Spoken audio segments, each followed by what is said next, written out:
We now come to the motion on the estimate for the Ministry of Housing, Communities and Local Government. The debate will be led by Layla Moran, and I inform the House that Mr. Speaker has not selected either of the amendments listed on the order paper. I call the Minister to move the motion. I beg to move. The question is, as on the order paper. Layla Moran. Thank you very much, Madam Deputy Speaker.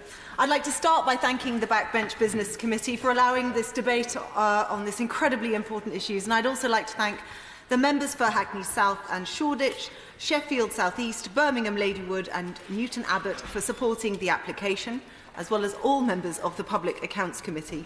I would also like to thank the member for Redcar and the member for Warwick and Leamington who submitted similar applications and are lumped into this one. And also to thank in advance everyone who wants to speak today. I will be as quick as I possibly can. Local government spending is a story of unsustainability and inequality. According to the Local Government Association, who have their conference as we speak, funding to local government and business rates has fallen by 4.1 billion since 2015. Councils have far less spending power. But here is the rub. Our local councils are having to deal with a big growth in demand for their key services. They've actually lost almost a third of their spending power when you take into account both the decrease in the government grants, subsidised a bit by the increase in council tax. It's nearly been a third over the last 9 years. And it's key services that are suffering.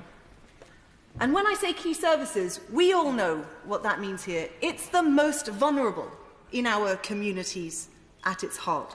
The number of households that are homeless has risen by 33% since 2010. The number of looked-after children up by nearly 11% in the same period.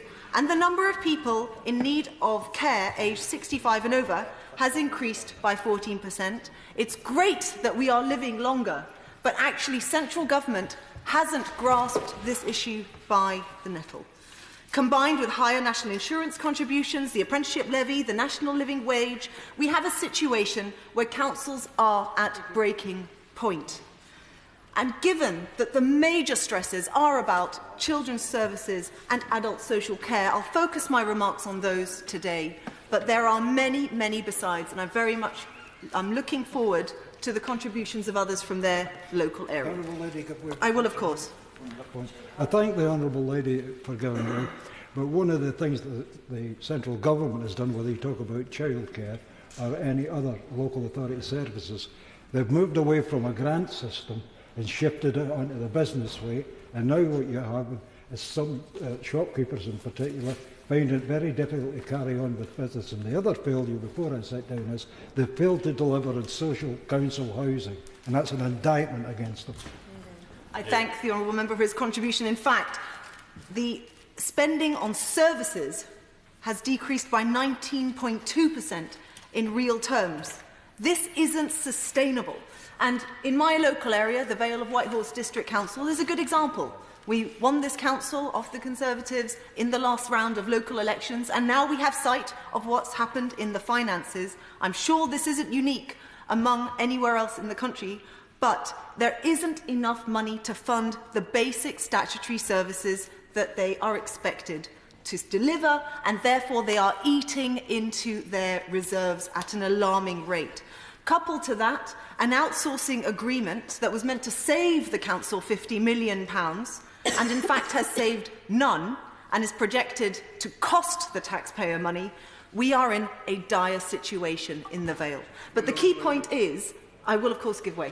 I'm grateful to the Honourable Lady for giving way, and the situation that she is describing in her area is very much mirrored in my area of Harrow, where the council has lost over 97% of its revenue support grant since 2010 and is really struggling. Is it not therefore particularly sad that neither of the two Conservative candidates for the next premiership are talking about these very issues in their hustings? I thank the honourable member for his intervention, and I hope today's debate will be a clarion call to them and others about how important local government is in delivering key services. The resilience of local councils up and down the country is a focus of the NAO's work, and they have real cause for concern. The message from the conference that I've received from my friends who are there today is twofold from the LGA. One, we must remember councils are running multi-million-pound companies, and yet they don't know where their funding past next year is going to come from. How on earth are they expected to plan without any sense of, let alone the long term, let's try the medium term first? And secondly, income generation, if they are going to shift the burden from central government to local government, needs to be made easier. It's worth noting that across the country, not a single council that I'm aware of has managed to successfully use the referendum mechanism to raise council tax. This isn't working. We need another way of making sure that councils are properly funded. So I'm now going to move on to adult social care. I will, of course. Between 2011 and 2015, according to the NAO, 25% of the central government grant to local councils was cut. Does she regret the role of the Liberal Democrats coalition government for such a heavy level of cut? So when I was a candidate, I also fought against these, in particular on children's services. As the member knows, I'm a teacher, and I was seeing the effect that that would have. Interestingly, when you look at the data, some of that was actually meat that could have been trimmed off. And in 2012-13, let me finish. In 2012-13, if you just look at the transcripts from the Select Committee on Housing, in 2012-13, there was in fact an increase in efficiency. However, I will concede that after that point, that is when the cuts should have stopped. And the point of today is to move forwards. Being elected in 2017, I hope he will join me in looking forwards and not backwards. So to adult social care, I'm moving on. To adult I am not going to give way. I'm making progress. I will come back in just a second. Let me move on to adult social care. This is really important.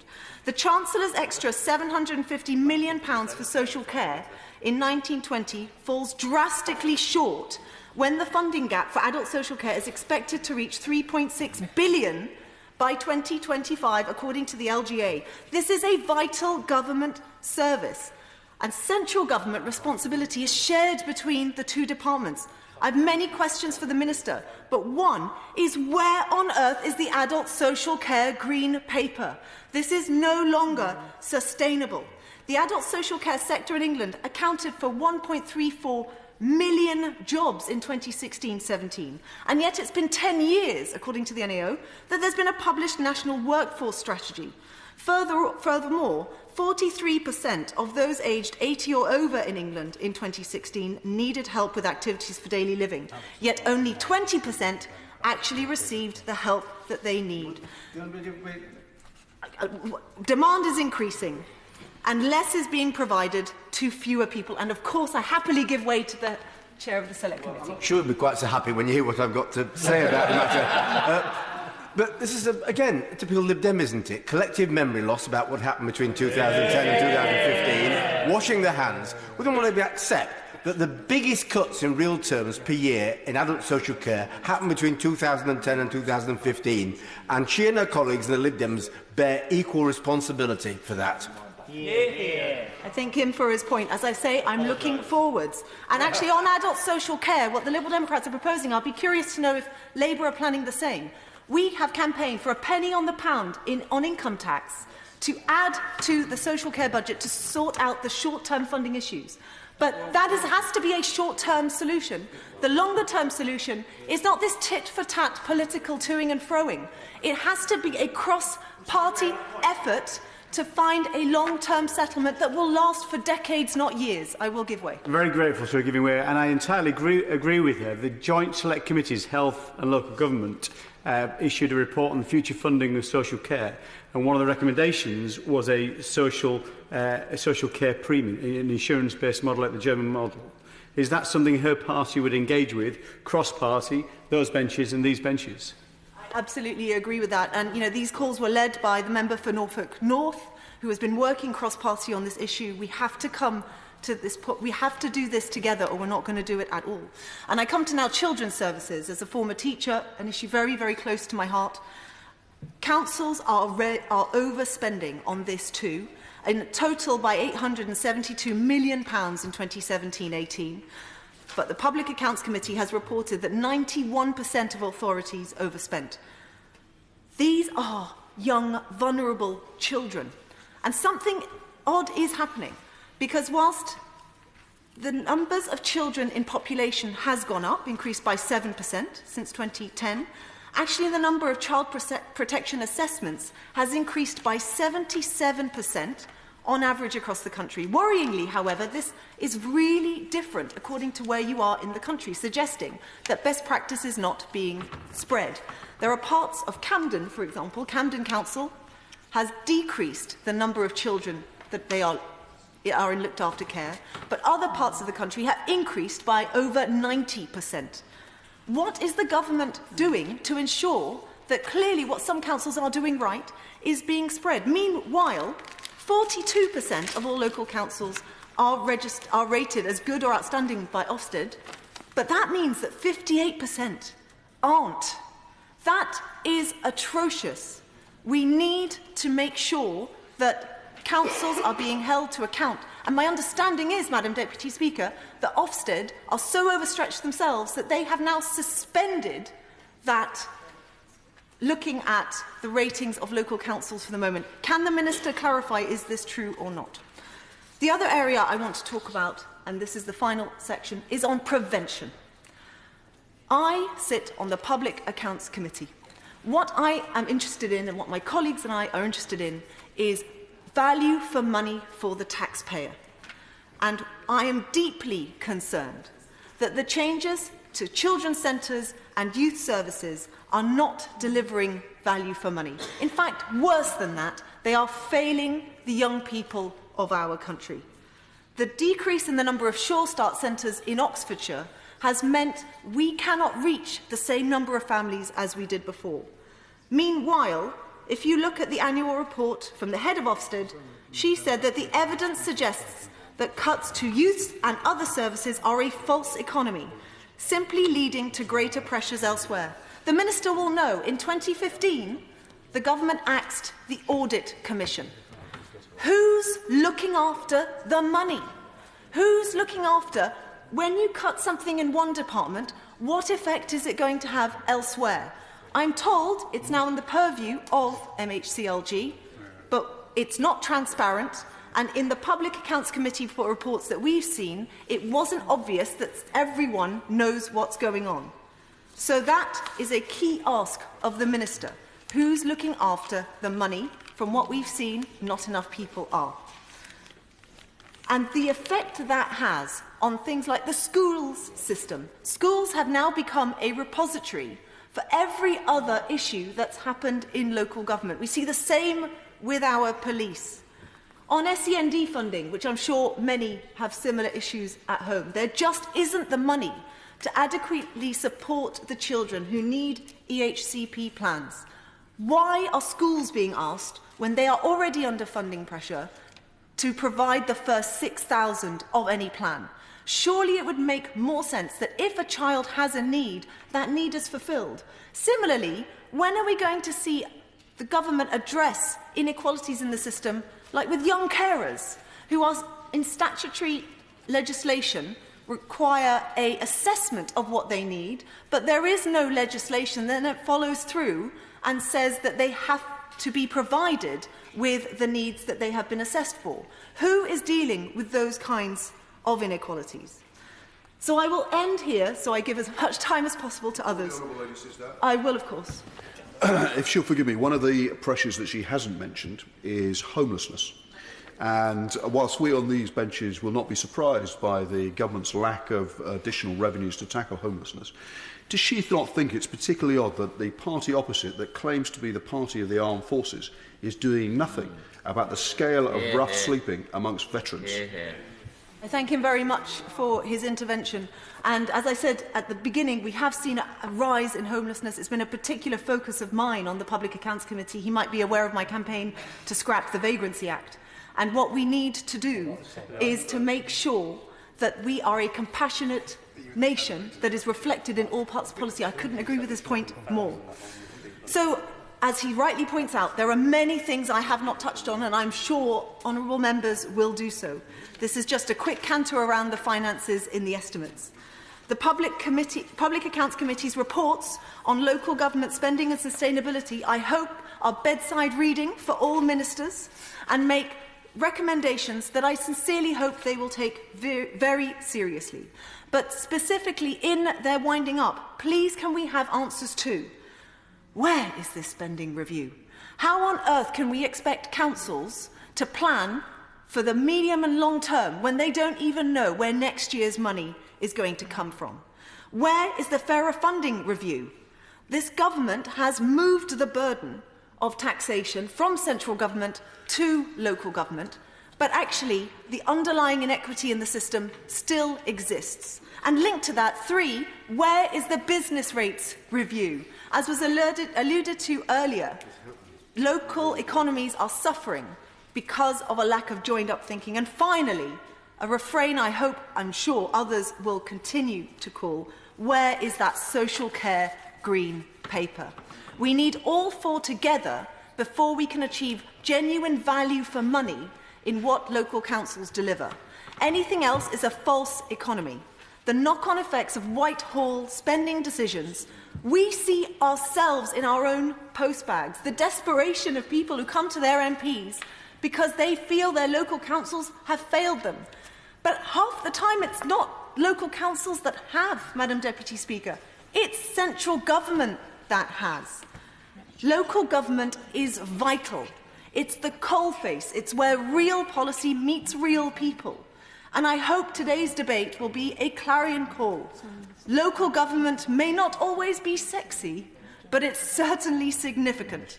And I thank all colleagues in advance and the Backbench Business Committee for today's debate. Thank you.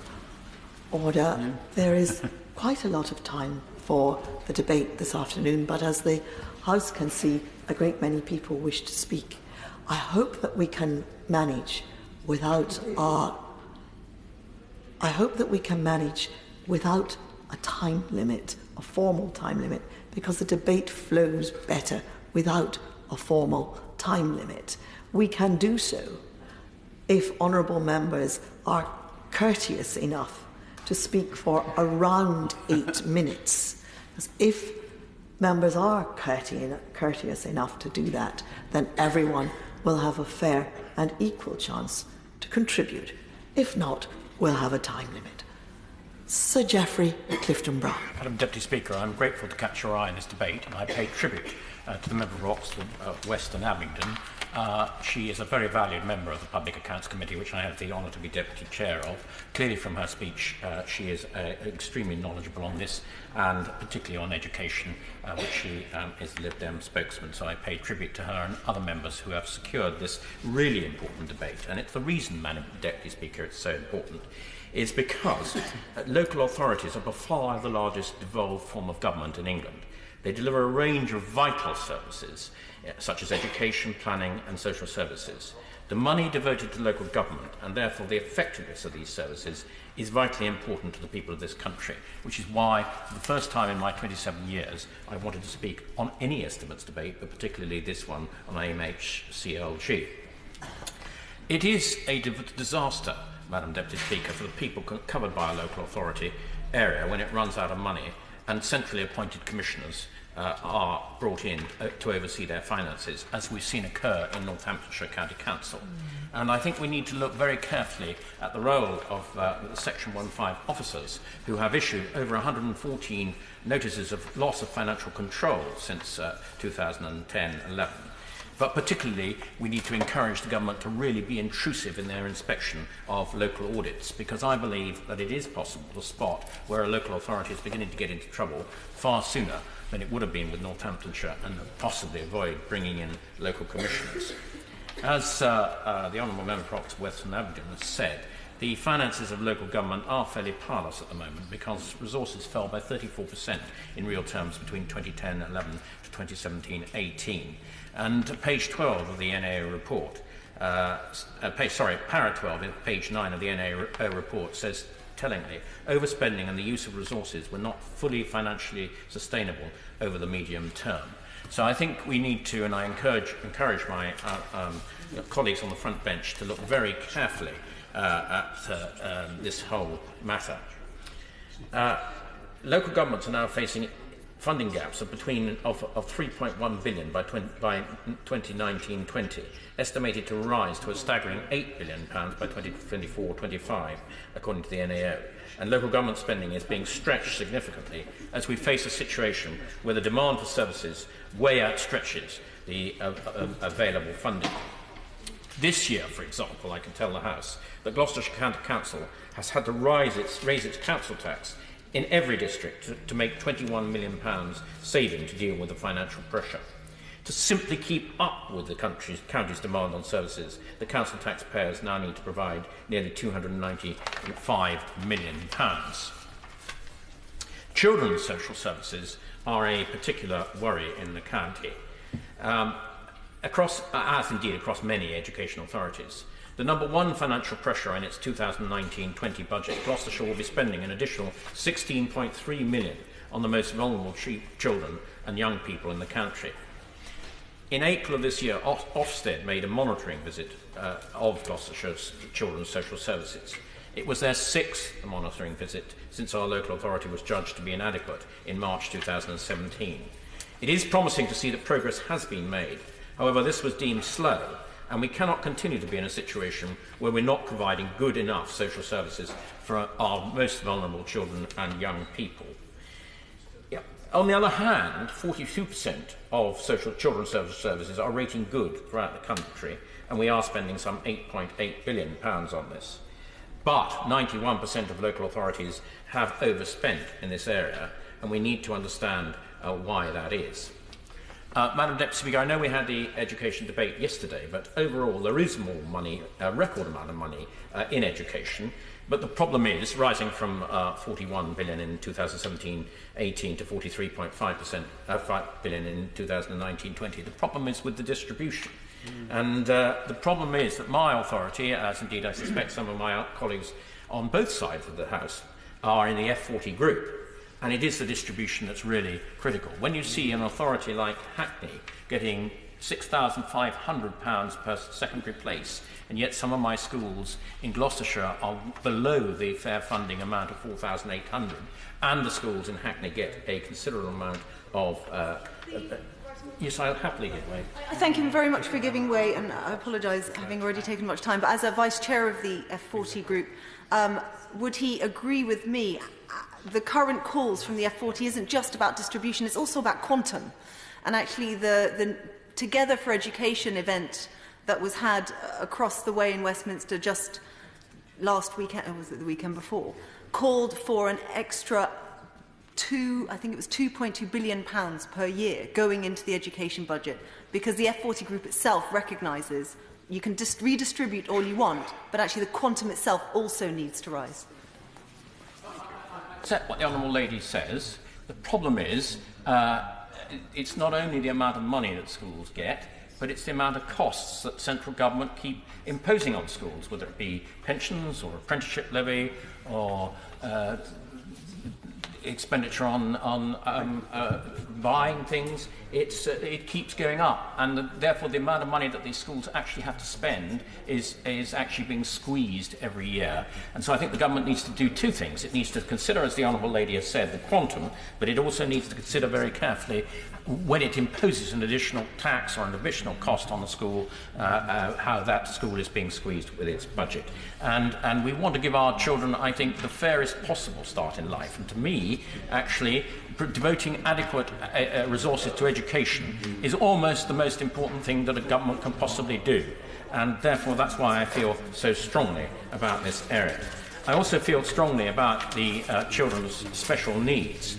In Gloucestershire, the amount of money that we're spending is going up and up and up. And I'm most grateful to the government for providing an additional £1.35 million this year and next to deal with this problem. But the government needs to understand why these special needs and the ECHP statements are going up, and what are the causes for this, and why the demand is going up so much, And I do think that probably the government needs to ring-fence this budget, particularly so that we don't get into a situation this year whereby Gloucestershire County Council was going to top-slice their general schools budget by up to 0.5% to deal with this problem, and they're entitled to do that at the moment. They're entitled to vary the budget in this way, but I don't think that is fair on school children in general, and I think the government needs to ring-fence this particular budget. There are one or two things I would just like to raise very quickly in this debate before I conclude. LEPs, where local authorities contribute a significant amount of the money, and certainly some of the expertise and some of the governance into LEPs, are rather variable, as we discovered on the NAHO report. Some work extremely well. Some work far less well. Some are governed extremely well, some are governed less well. There is overlap geographically in some and not in others. So I think there is a need for the government to, if it wishes to deliver its industrial strategy to the best possible degree, that it needs to look at the whole area of LEPs quite carefully. I would also like to mention the issue of fire and rescue service in Gloucestershire. This is currently run by the County Council, but there is considerable pressure from the Home Office to wish to transfer this to the Police and Crime Commissioner. Now, we've already had one inquiry into this, and it was rejected. And yet the Police and Crime Commissioner still wishes to overturn this decision. And I would say this to my colleagues on the front bench. This is wasting a considerable amount of resources and effort by continually bickering over this matter. The Fire and Rescue Service, I say loud and clear, is well run in Gloucestershire. The County Council support it. I think most Conservative colleagues, certainly I support it very strongly. It should remain where it is. Madam Deputy Speaker, this is a really serious problem. We need to get local government funding functioning properly. The government wishes to move to a new form of funding, the core rate support grant in local government, but they wish to do this in 2021. If they wish to do it in 2021, there are vital decisions that they need to make quite quickly. The proposal is that they should keep 3/4, down from 90% originally. But fundamental decisions on how they will work are coming very late in the day. No council should be under financial pressure because of the tier splits to move to a 75% retention.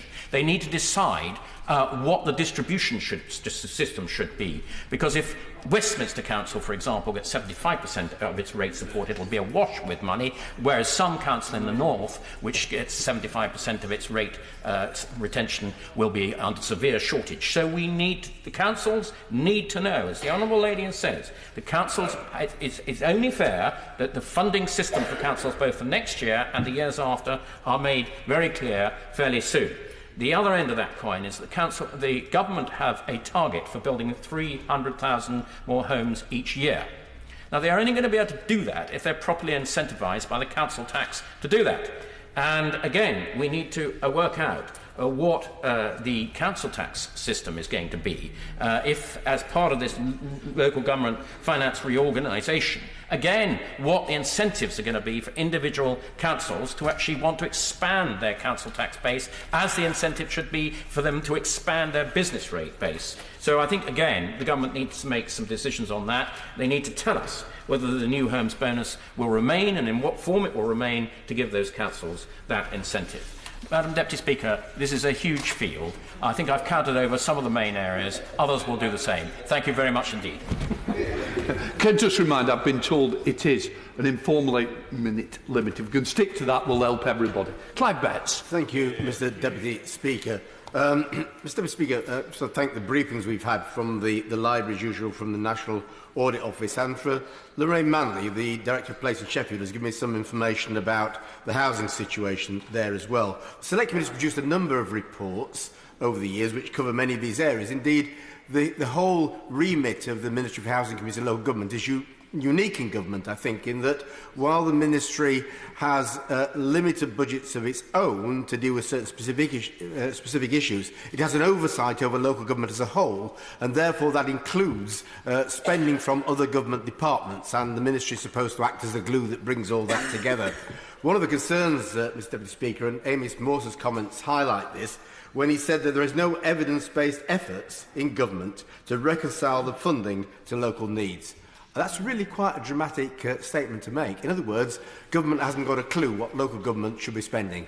And that's not a direct comment about this minister on the front bench or his colleague. I think it's a comment about governments over the years. There hasn't been an oversight of local government and an assessment of what local government needs. All we get is every so often a divvying up of the money that's there between different councils, or the new burdens rule where something new's added and councils get a bit more to pay for it, which then drifts out of the system.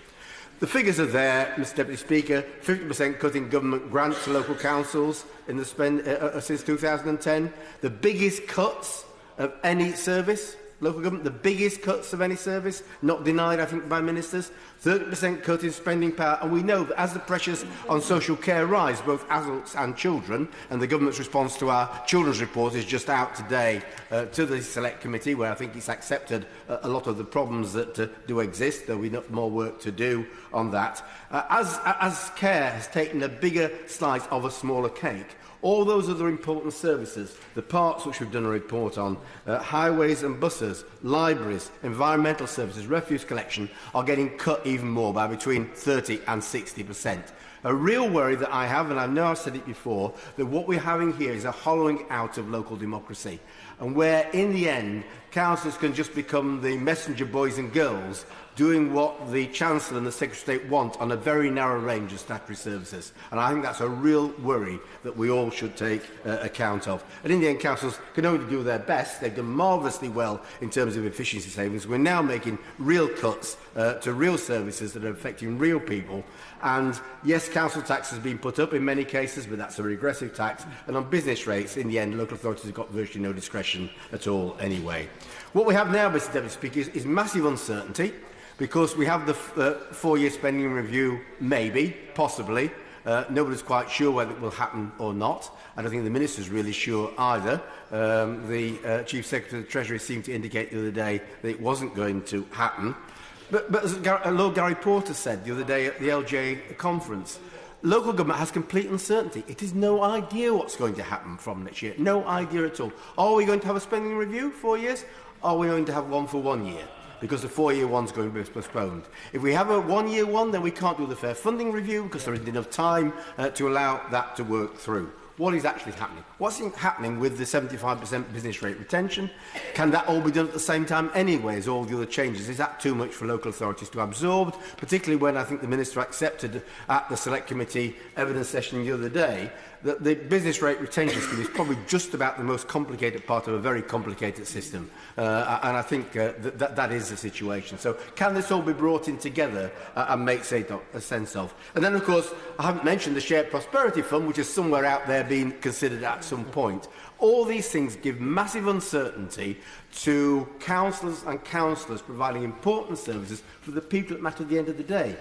Councillors may be uncertain, but the communities out there are uncertain what they're going to get as a result of all these changes. And the really worrying information, the LJ said it, I have said it the other day, the prospect now that council treasurers are saying in 90 councils they will simply run out of money during the next spending review unless more money is provided. That is the situation. Councils have done terribly well, but they can't carry on using reserves like they're having to now and keep going in the way they have.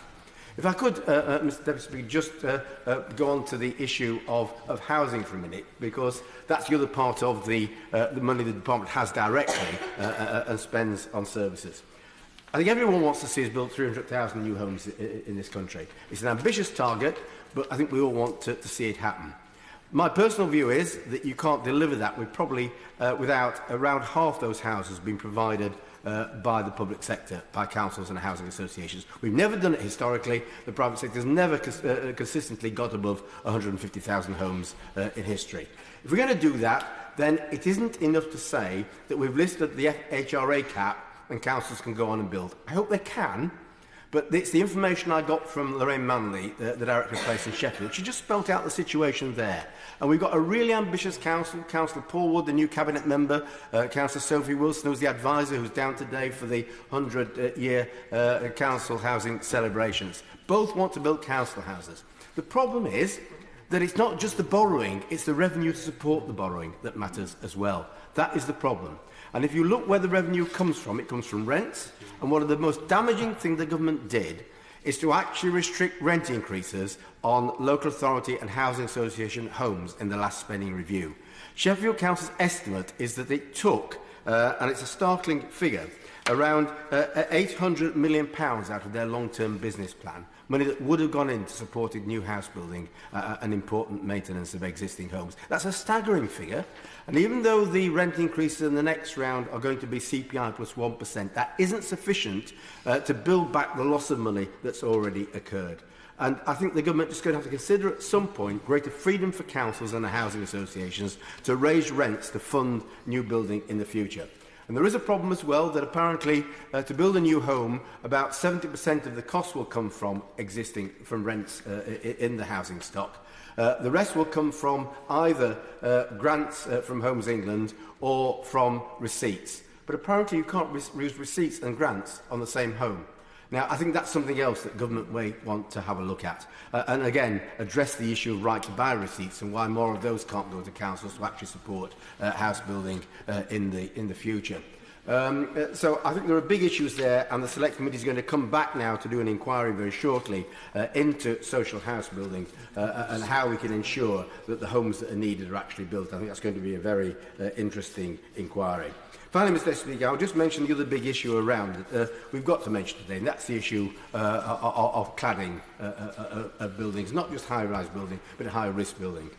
The government has so far put aside £400 million to take cladding, ACM cladding, of social housing, £200 million for the private sector. I just say, certainly the social housing figure is not likely to be enough. The private sector figure certainly will not be enough. More money is going to have to be found to get that cladding off and make those homes safe. But now the reviews the government's doing of 1,600 more properties which have non-ACM cladding, which may be just as dangerous. If it is as dangerous, then it's going to have to come off. The Housing Minister's already said that. If it's going to come off, the government's going to have to find the same money as it is doing for ACM cladding. So if you can add the ACM cladding budget up towards £1 billion, another £1 billion for the other types of cladding, you're over £2 billion. And then that doesn't even deal with the issue of materials which are not in those categories but are not of limited combustibility, the sorts of materials which under the changes the government's made they are insisting will not go on new buildings, yet we're saying that material not safe to go on new buildings can still be left on existing buildings and government won't help to remove it.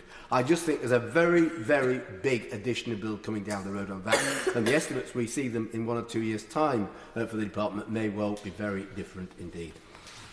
Kevin Holloway. Thank you, Mr Deputy Speaker, and it's a pleasure to follow the Honourable Gentleman from Sheffield South East, and it's been a pleasure to serve on that Select Committee under his guidance for the last 4 years. And I agree with many of the points he made, particularly the last stuff on cladding, which we know is a much bigger issue than it's currently been accepted and we need to deal with. But interesting, he talks about local authorities not having rents capped, when I think it's Labour Party policy to cap rents in the private sector. I'm not sure that's a kind of very balanced approach to this particular issue. But nevertheless, I agree with many of his points he made in terms of the spending challenges for local authorities. And clearly there are huge spending challenges also, both for local authorities and for national government. And it's my belief that we're going to have to address these kind of stuff in a much different way going forward. And this is not a party political point, but governments of all persuasions over the last 53 years have balanced the books in this country only 7 times. 7 years. We can't simply keep spending more than we're getting in, otherwise you end up with a £2 trillion debt, which is where we are. And I do actually regret some of the kind of the leadership, the pledge, some of the spending pledges amongst our leadership contests at the moment, because I think we've got to run this country in a much more prudent way. We've got to be able to balance the books on an ongoing basis, certainly within a cycle. And we have some massive challenges ahead that we've all got to accept in the cost of healthcare that we're going to provide for, the cost of pensions that we're going to have to provide for, and the cost of social care. And all this, as things are at the moment, is going to land upon the taxpayer. And it seems not feasible that situation can continue, particularly in the area of social care. But we know there's a funding gap for local authorities today of around £3 billion, which will rise to about £8 billion according to the LGA within a 5-year period. The Government Minister is doing a brilliant job in terms of trying to get extra funds, but also to make sure those funds are spread fairly across the country. And the current funding formula is certainly not fair. My local authority has around 50% less in terms of spending power compared to some London authorities, for example. So we need a fair settlement that's fair to everybody. But this is going to have to be a rising tide that lifts all boats. If we don't put extra money in the system, as my honourable friend for the Cotswolds said in terms of school funding, then you can't provide a fairer funding system if some people are going to lose in a situation where everybody's budgets are tight. We're going to have to find some more money for local authorities from somewhere to properly address this fairer funding issue. I know my local authority, North Yorkshire County Council, particularly has their biggest issues, of course, around children's services, but also with regard to social care, which is the primary thing I really want to talk to. The difficulty with social care, it has virtually zero correlation with the method of funding local authorities today or in the future. So we're moving to a system of business rates retention, which the Minister knows I have reservations about that system. But nevertheless, this is a finite amount of money that the local authorities are going to deal with at a time when there's huge and rising demand for social care. There is not a correlation between those two things. Local authority funding will be unsustainable. Either they're going to have to find a new way of doing this, or local authorities are going to be doing much, much less in the future in terms of providing services. We looked at this on the Select Committee twice. Went to Germany to look at their system the first time round, and then we did a joint Select Committee inquiry with the Health Select Committee. And we settled upon a number of recommendations, one of which I think is the right solution. It's sustainable, it's scalable, it's a simple solution. And that is the German system that was adopted in 1995. Prior to that time, the German system was funded by local authorities. I'm sure they recognised that that was not a sustainable system. So they moved to a system of social care, social insurance. And everybody pays a small amount in. It's just over 1% of people's salaries, and the employer pays 1% of people's salaries too, or earnings, into their own private insurance system. The not-for-profit insurance companies, nobody's making any money out of this. The levies are settled on a national basis. It also covers things like people with learning difficulties and disabilities. So it is simple, it is sustainable. Everybody pays a small amount, so nobody has to pay everything. And I think that's the fairest part of it. One of the biggest benefits of this... Very happy to give... I'm very glad that my honourable friend is talking about social insurance. I've been arguing, and many other people have been arguing, that actually the continental system of social insurance, particularly for funding the health services, is probably the way forward. Because as our population ages, it becomes increasingly unsustainable to get public support to pay for these things out of general taxation. So social insurance, personalising it, creates more support. He makes a good point. And I think, I believe that healthcare is a different thing. Social care is something... Social care is funded differently because we are... it's a personal responsibility to provide for yourself for the future. And I think social care comes in that category. For lots of reasons, people don't put money aside, of course. And what this does, it has to be mandatory. The key, it has to be mandatory so everybody puts some money aside, even when times are tough. Of course, there's a threshold for people on low incomes. But it means that you do properly prepare for the future. One of the biggest benefits of the system is when you come to that stage, when you're assessed as needing care, you are able to take services provided by a provider, either a charitable provider or the local authority, or you can decide to take the money. So you can decide to take that money on a monthly basis, and you can pay it, for example, to a relative or a loved one to look after you. And I think that one of the biggest benefits of this system is about social cohesion. It's about family looking after family again, just as we used to do, and are not doing as much now as we used to do. So it's good for society and good for community. And that was certainly one of the huge benefits we saw when we went out to Germany to see that system. So we have got cross-party support for it, which is good. Both select committees, 20 odd of us, came to that conclusion. That was one of our recommendations. So it's something we should work, I think, cross-party on. I think we have seen commissions on social care before. When they come back, it's whether they are possible politically. Whereas if we put our own parliamentary commission together and look at this and come to a cross-party consensus, I really think this is something that could be delivered. It has to be mandatory. The reason it has to be mandatory is there won't be an insurance market for that unless it's mandatory. And this was a problem with the Dillnut recommendation. There was, because it was not brought in as a mandatory scheme, no insurance market. It was developed on the back of that, so there was no insurance available for those kind of for social insurance. So I think it's something that is a great opportunity. It will then cut the link between this huge future cost for local authorities from our ageing population and increased number of people with learning disabilities. Local authorities will have obviously a huge part to play in directing services, but also as providing the other services that are critical to the local people. So very keen to work cross-party on this. I know the Minister's been looking at this positively in the past, and very keen for his department to give this a positive recommendation in the forthcoming Green Paper. Kevin Jones. Can I begin by addressing the remarks of the member for Oxford West and Abingdon?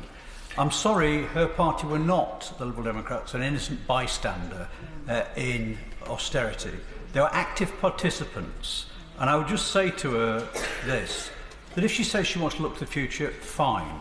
But the effects that those decisions were taken during that coalition government are still biting to date, not just in local government, but across a whole host of government policies. And I'm sorry that people need to keep being reminded of that.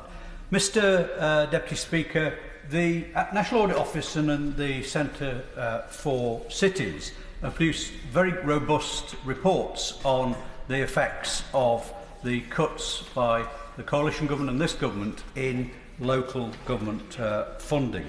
Those cuts have been, as my honourable friend from Sheffield South East said, most severe and in terms of the effects that they're having.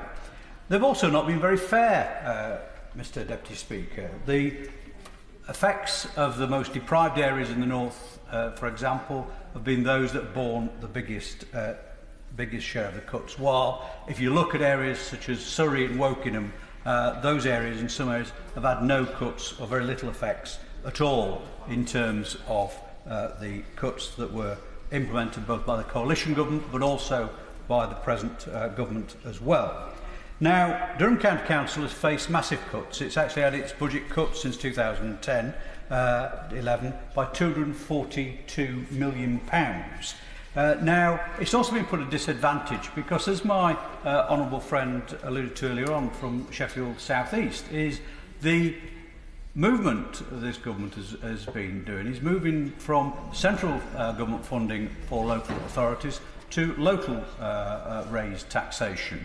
And that puts authorities such as Durham at a huge disadvantage because we've got a low council tax base and business tax rate base as well. So 50% of council tax properties in County Durham are in Band A. So the ability to actually raise local taxation, even if they wanted to, is limited compared to others that have larger council tax bases, more diverse council tax bases.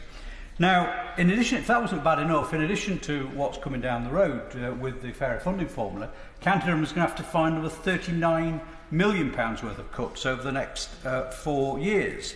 And under the strangely named fairer funding formula, County Durham loses an additional £10 million. And that's, even though it's a deprived area, is facing, and already faced, a higher than average core spending cut across local authorities from 2011. And if you look at the averages across the country, Durham is below average. So how that can be fair? I'm not sure, Mr Deputy Speaker. The other point, which I think is, we get it not just in local government funding, we get it in education and everywhere else, is that somehow every single part of the country is the same. We heard it from the Honourable for the Cotswolds, arguing that the Cotswolds somehow can be compared to an inner city borough such as Hackney.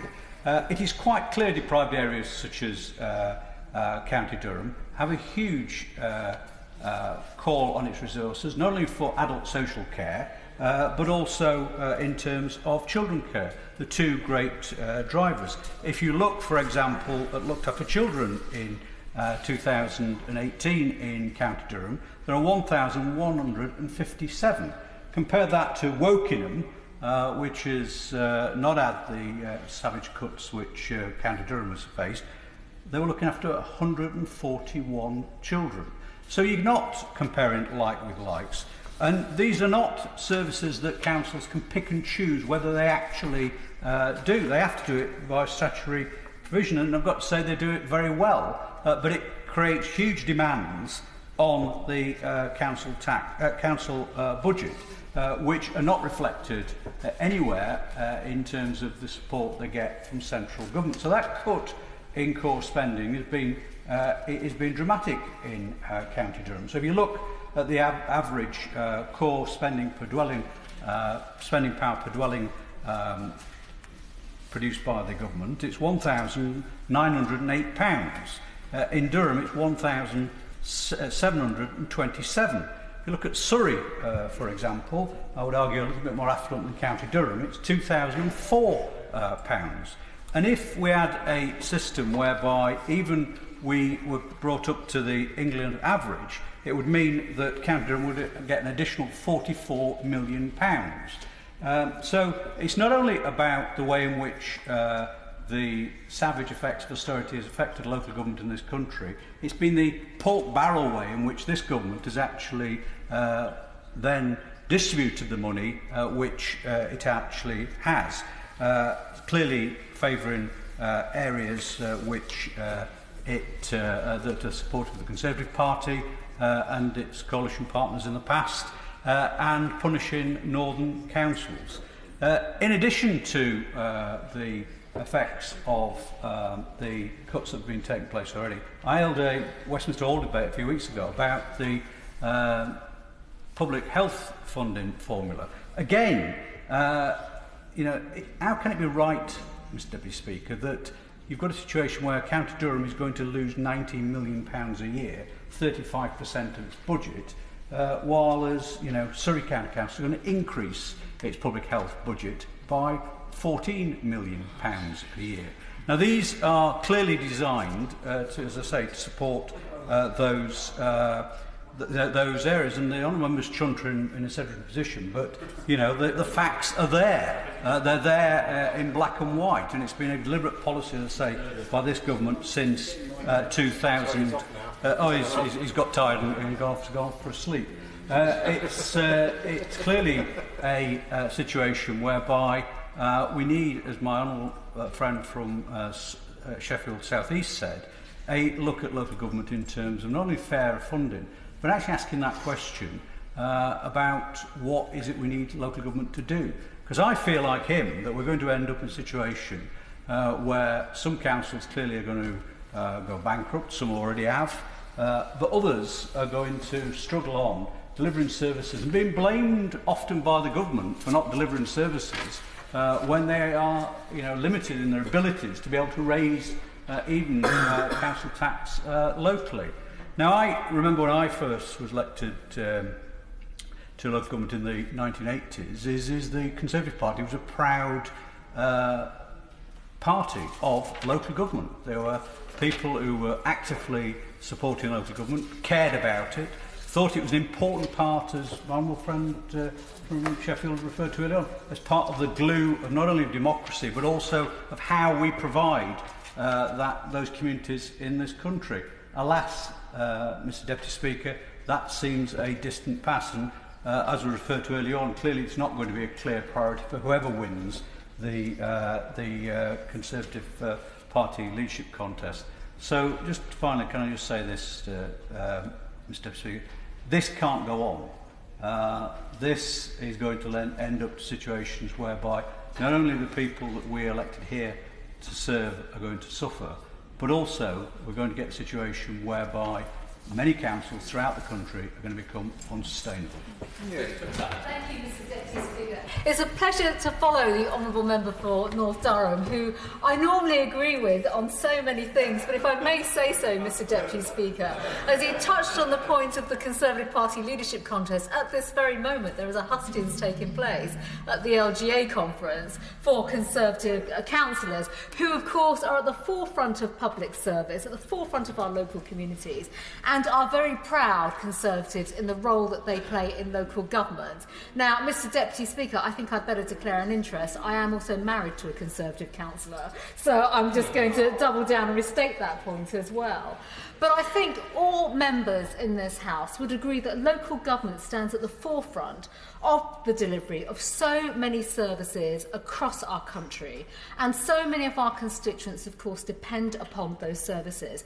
And I think it is fair to say, in all the comments and representations that have been made thus far by honourable and right honourable members in the House, that across our constituency we all know that there are challenges with that.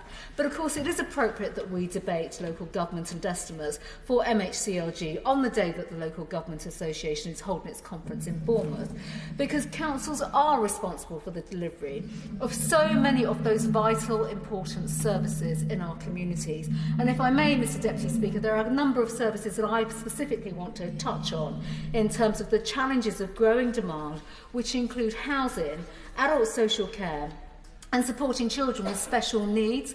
And much of this has been touched on already, but I would like to localise this and give some examples to Essex, where we also have funding pressures. So it is not a policy of discrimination, if I may say so, when it comes to the points that my honourable friend was making just formally before I spoke.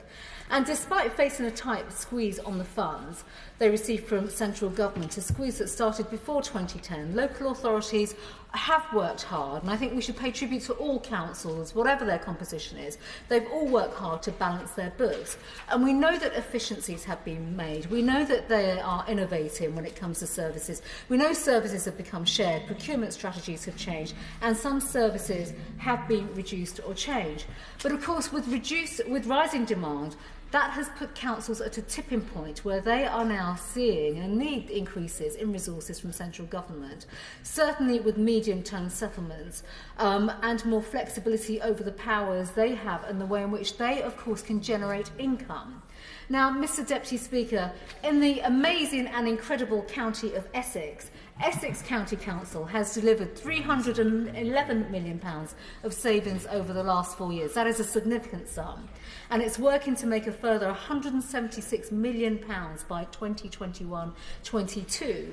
And the reason for these savings is to ensure that resources are naturally focused on investing in adult social care and the county's outstanding children's services. So they received an outstanding Ofsted, and I'm very proud of my county council for the sheer determination and work that they have done in receiving that outstanding for their services. But that savings target is a stretch. There is little left to cut. There is little more that they can slice off, because the demand on services is growing at a startling rate. For adult services, we are seeing a growing number of service users who use services for a longer period, and of course they have more complex needs. Over the next decade, the number of residents in Essex aged over 80 will increase by 60%, and those aged over 90 will double. There are also growing numbers of adults with learning disabilities who we want to support as much as possible, and of course that is a right and compassionate thing to do, and of course we want to provide all the fairness and opportunities to do that. We must see the government do more, of course, to provide and give councils like Essex the resources to meet these needs. We also need to see the government recognise that our councils need more resources to support children's services and those with special needs and disabilities. And in fact, the Honourable Lady for Oxford West and Abingdon spoke about this in her opening remarks too. That touches on education, it touches upon education care plans, health plans, and while their budgets are naturally being squeezed, councils do have to provide more services and new responsibilities, and it's right that we all recognise that. And the introduction and rollout of education and health and care plans has caused in Essex a 35% increase across the county in the number of pupils covered by EHCPs in 4 years between 2013-14 and 17-18. So it's right that we now recognise this and recognise the impact that that is having on budgets when it comes to supporting children with special educational needs, which is not being met by the high needs funding block. Councils now face really the challenge now of carrying deficits and do not know what the government will do to address this. And in Essex, the deficit is now 15 million and it is set to double. Across the country, it could hit much higher, as we know, £1.6 billion by 2020-21. And of course, that is a challenge that now needs to be made. We've already heard, Mr Deputy Speaker, about funding reforms, and we've all participated in many debates in this House and presented issues to the government and ministers, stressing that these matters will have to be addressed through the comprehensive funding review and the fair funding review when that comes. And of course, these reviews must naturally deliver genuine reform. We can't tinker around the edges anymore. And that process must also include addressing the regional inequalities that honourable members have spoken about in funding councils such as Essex and others. And despite the growing levels of demand on services, we are underfunded compared to many other parts of the country. In Essex, the funding level is £271 per person per year for services, whereas the figure is much higher, doubling to £563 in places and parts of London. And as a result of these pressures, we are seeing councils looking to make naturally very difficult decisions to close that £176 million funding gap.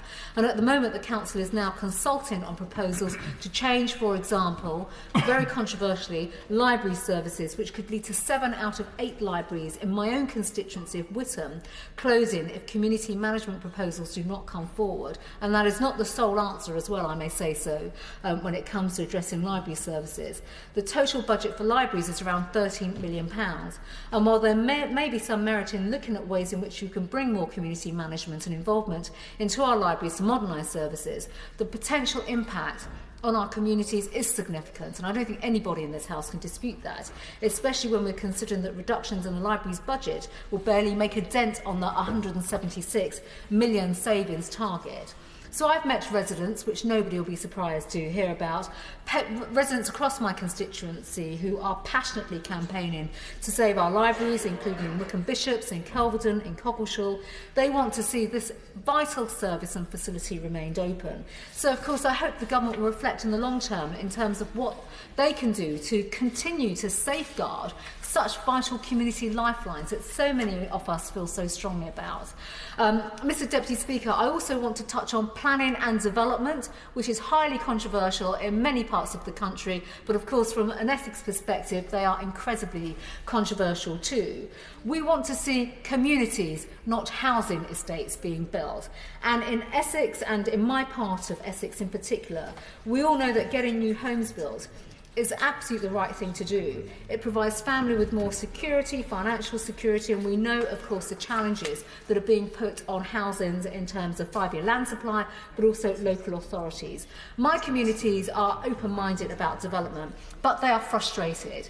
Their frustration, Mr Deputy Speaker, is about the lack of infrastructure, the lack of support, and how we must be radical in how we can use things like New Homes Bonus to support more infrastructure development and absolutely change the way in which we do local government and support local government funding across the country. Thank you very much, Mr Deputy Speaker. It's an honour to follow the Honourable Lady for Witham. She, being married to a councillor, will appreciate most acutely the tough decisions that councillors have to make. And I do want to start my contributions to this debate this afternoon, Mr Deputy Speaker, by offering my thanks to the work that are done by councillors of all political parties around the country. No, I look around this chamber this afternoon and I see many members who I know have been or served in senior leadership roles or in backbench roles. I believe even one member is still serving as a local authority member today. And no councillor stands for election in the local authority to deal with a 5-year budget forecast. They go into it for good reasons to help the communities and the places they live, and we should always remember that, regardless of the decisions they are forced to take. But that does lead me on neatly to the points that I want to make in this afternoon's contribution.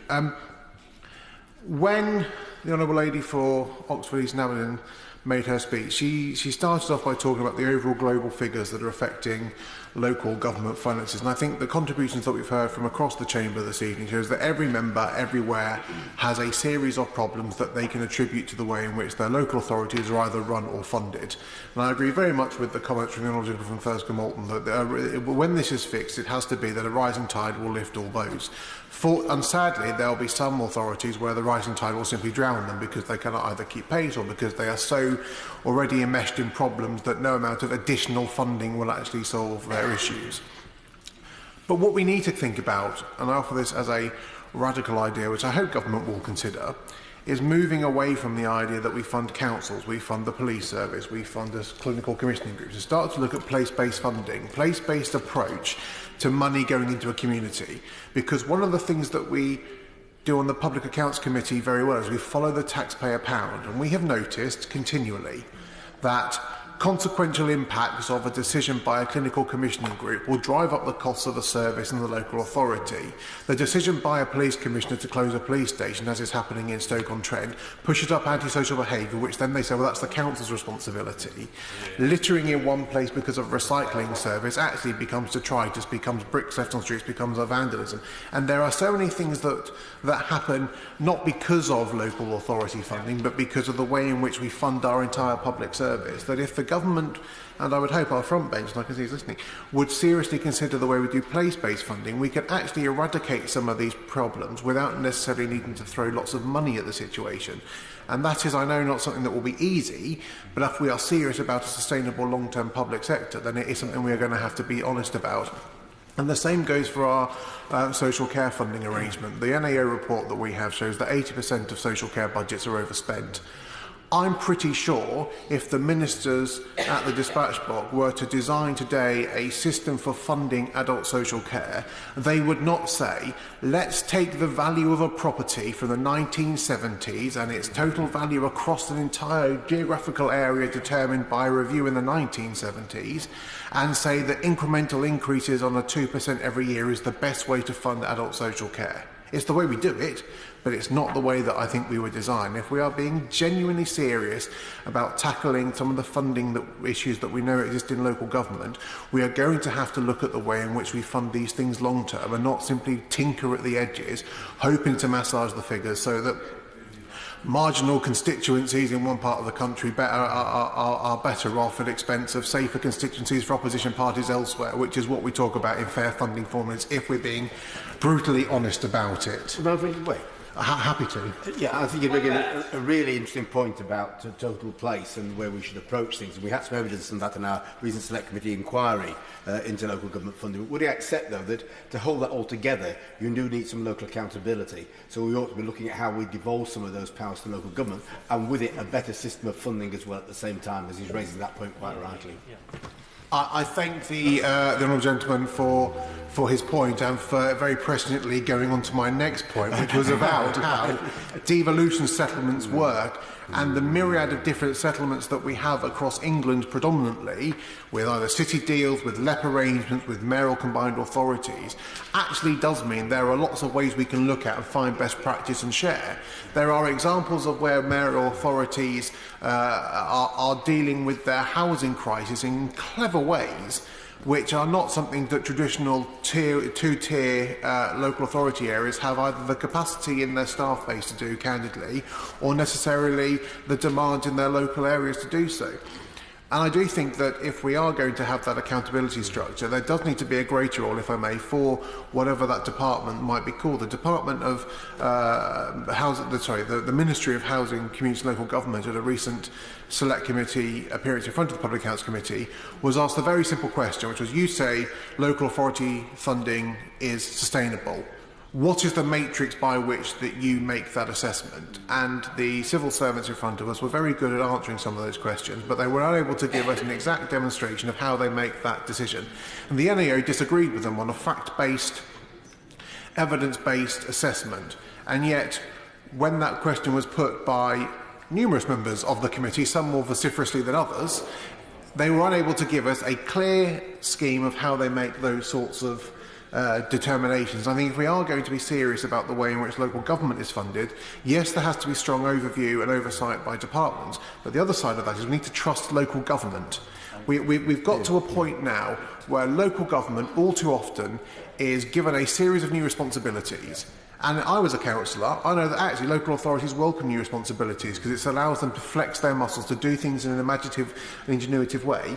But then they are restricted in the way in which they are to deliver that in a very straight-jacketed way, and suddenly they find themselves incurring burdens that are unnecessary in order to deliver something that they know they could do better if they had the ability to do so, and they then end up making not a hash of it, but they don't reach their full potential. And what? Yes, of course. My honourable friend makes, I think, some very good points, but would you also agree with me that one of the mistakes that the present government has done in terms of devolution is the idea that you can only do it if you actually have a mayor, and that has actually led to some very strange situations where, for example, in the North East, we've got a hodgepodge of different responsibilities of different areas. I entirely agree, and the same goes for let boundaries. If we're going to do this, there has to be a way forward that means that it fits the local area's needs.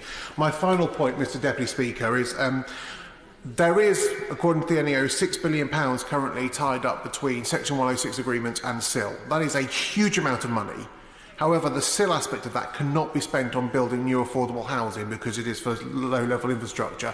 Could I urge the Minister to review that? This is a pot of money that exists in local authorities that could be unlocked to radically transform the way in which our local authorities work. And I want to end, Mr Speaker, just by saying that at its best, local government is flexible, it is lean, and it is hungry to do things. But that agility is fast becoming fragility, and I fear that one more knock to the system and everything will shatter. Thank you. Lee Rowley.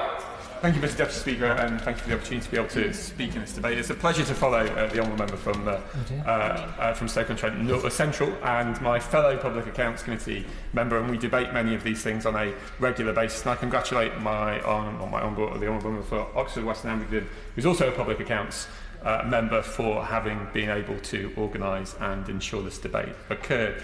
I want to talk about a couple of points, primarily around the policy perspectives, which my right honourable friend from Whittam talks about housing and planning. But before I do, just gently speak for a moment about the points which the honourable member from North Durham made, and I don't want to get too political in this debate particularly, but the problem with baselining everything at 2010, the challenge with baselining everything at 2010 is we all know in our heart of hearts here that that is not the right place to start. And I know that in local government, from the perspective here, because I was a councillor for 4 years before 2010, and I can recall the amount of money that was sloshing around in the system, and quite frankly there was too much money in the system because some councils didn't know how to spend it, and certainly were not spending it effectively. And we have to be very careful of going back to those kind of baselines, not least because it was unsustainable on a national level, but also because it was inopportune in many areas on a local level. But moving on to the policy points, I have a couple of suggestions for my honourable friends on the Treasury bench. First, about a issue which I think deserves greater attention in housing policy, and then my particular favourite interest, which many of you are bored about already, about fracking. Which with regards to housing, I can see through debates like this and discussions that we have in Select Committee, and then watching what is happening across the Midlands and the north of England, we are starting to see that the National Planning Policy Framework, as useful as it is in many areas, is becoming a somewhat blunt tool in other parts, particularly around housing. And you can see, particularly around the Midlands and the North, that the emphasis upon house building, which I welcome, by the way, and I welcome the 217,000 houses which were built last year. I welcome the 35,000 housing starts from the first quarter, and also you can see this huge pipeline of planning permissions which are being built up over the 350,000 per year on average over the last few years. And so it's obviously the policies are working, but we have to ask ourselves at some point whether they are becoming a slightly blunt tool when areas in the Midlands and North are being asked to take large swathes of housing, when actually, if you look at the best proxy for housing, which is house prices over the last 10 years or so, there has been been either no increase in house prices or a real terms housing price drop. And so I would like at some point us to consider in the NPPF moving towards more regional approaches to how we look at these things. We obviously have a problem in the southeast and around London, and that is absolutely appropriate that we address, but in other areas we may need to think again. And then to come to fracking, as I do on a semi-regular basis in this place, the challenge with fracking, and the challenge and why I repeat and bring it up very regularly, is because I do not think that everyone in this place is really understanding the consequences of where our fracking policy may end up. And if we don't understand it now, we run the risk of some very large bills in the future, along with a significant impact upon many communities, including those like mine, where we have a fracking application in Marsh Lane at the top of my constituency. And nobody has ever been clear in government. Nobody has ever been clear what the purpose of fracking is. And given that fracking Will my honourable friend give way? I'd be happy to give way.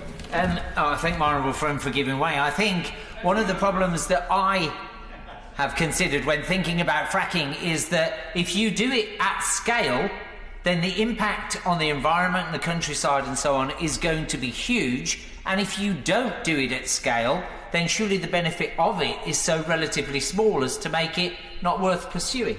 I don't want to get too much of a debate on fracking. I know it's local government. I know there's an impact, and I recognise that. But the danger is we'll end up with all sides just discussing fracking. Absolutely, I'll absolutely take your steer, Mr. Deputy Chair.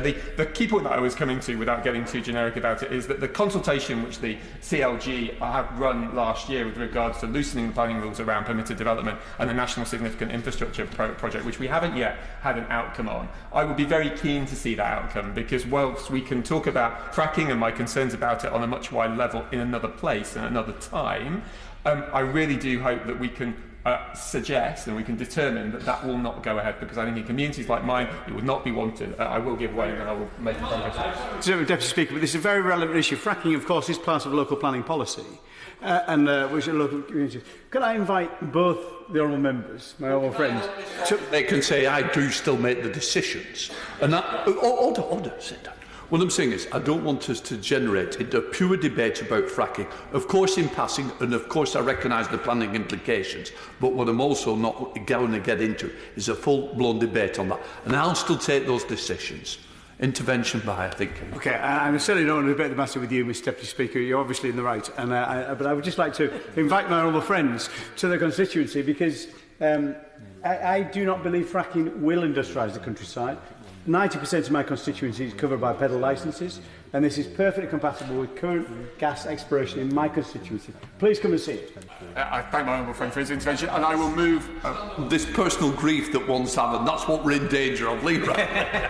and I will move on from this subject quickly, having made my point. So I think there is at least two areas there, particularly around fracking and the decommissioning costs and the NPPF, which I hope the Treasury bench will consider at some point. But in the moment or so that I have left, the one point which I just would like to bring up in addition to what we've been talking about, there is an awful lot of discussion here about the distribution of money. And I am very much in favour of that, and I recognise in parts of the country like my own, where Derbyshire County Council, ably led by Councillor Barry Lewis, and North East Derbyshire District Council, Conservative-led for the first time in 40 years since May, now have to grapple with many of the issues which have been talked about by many of my colleagues in this debate today. And I absolutely accept there is a real debate about distribution. There is also a debate about the overall funding and the overall envelope around money in local government.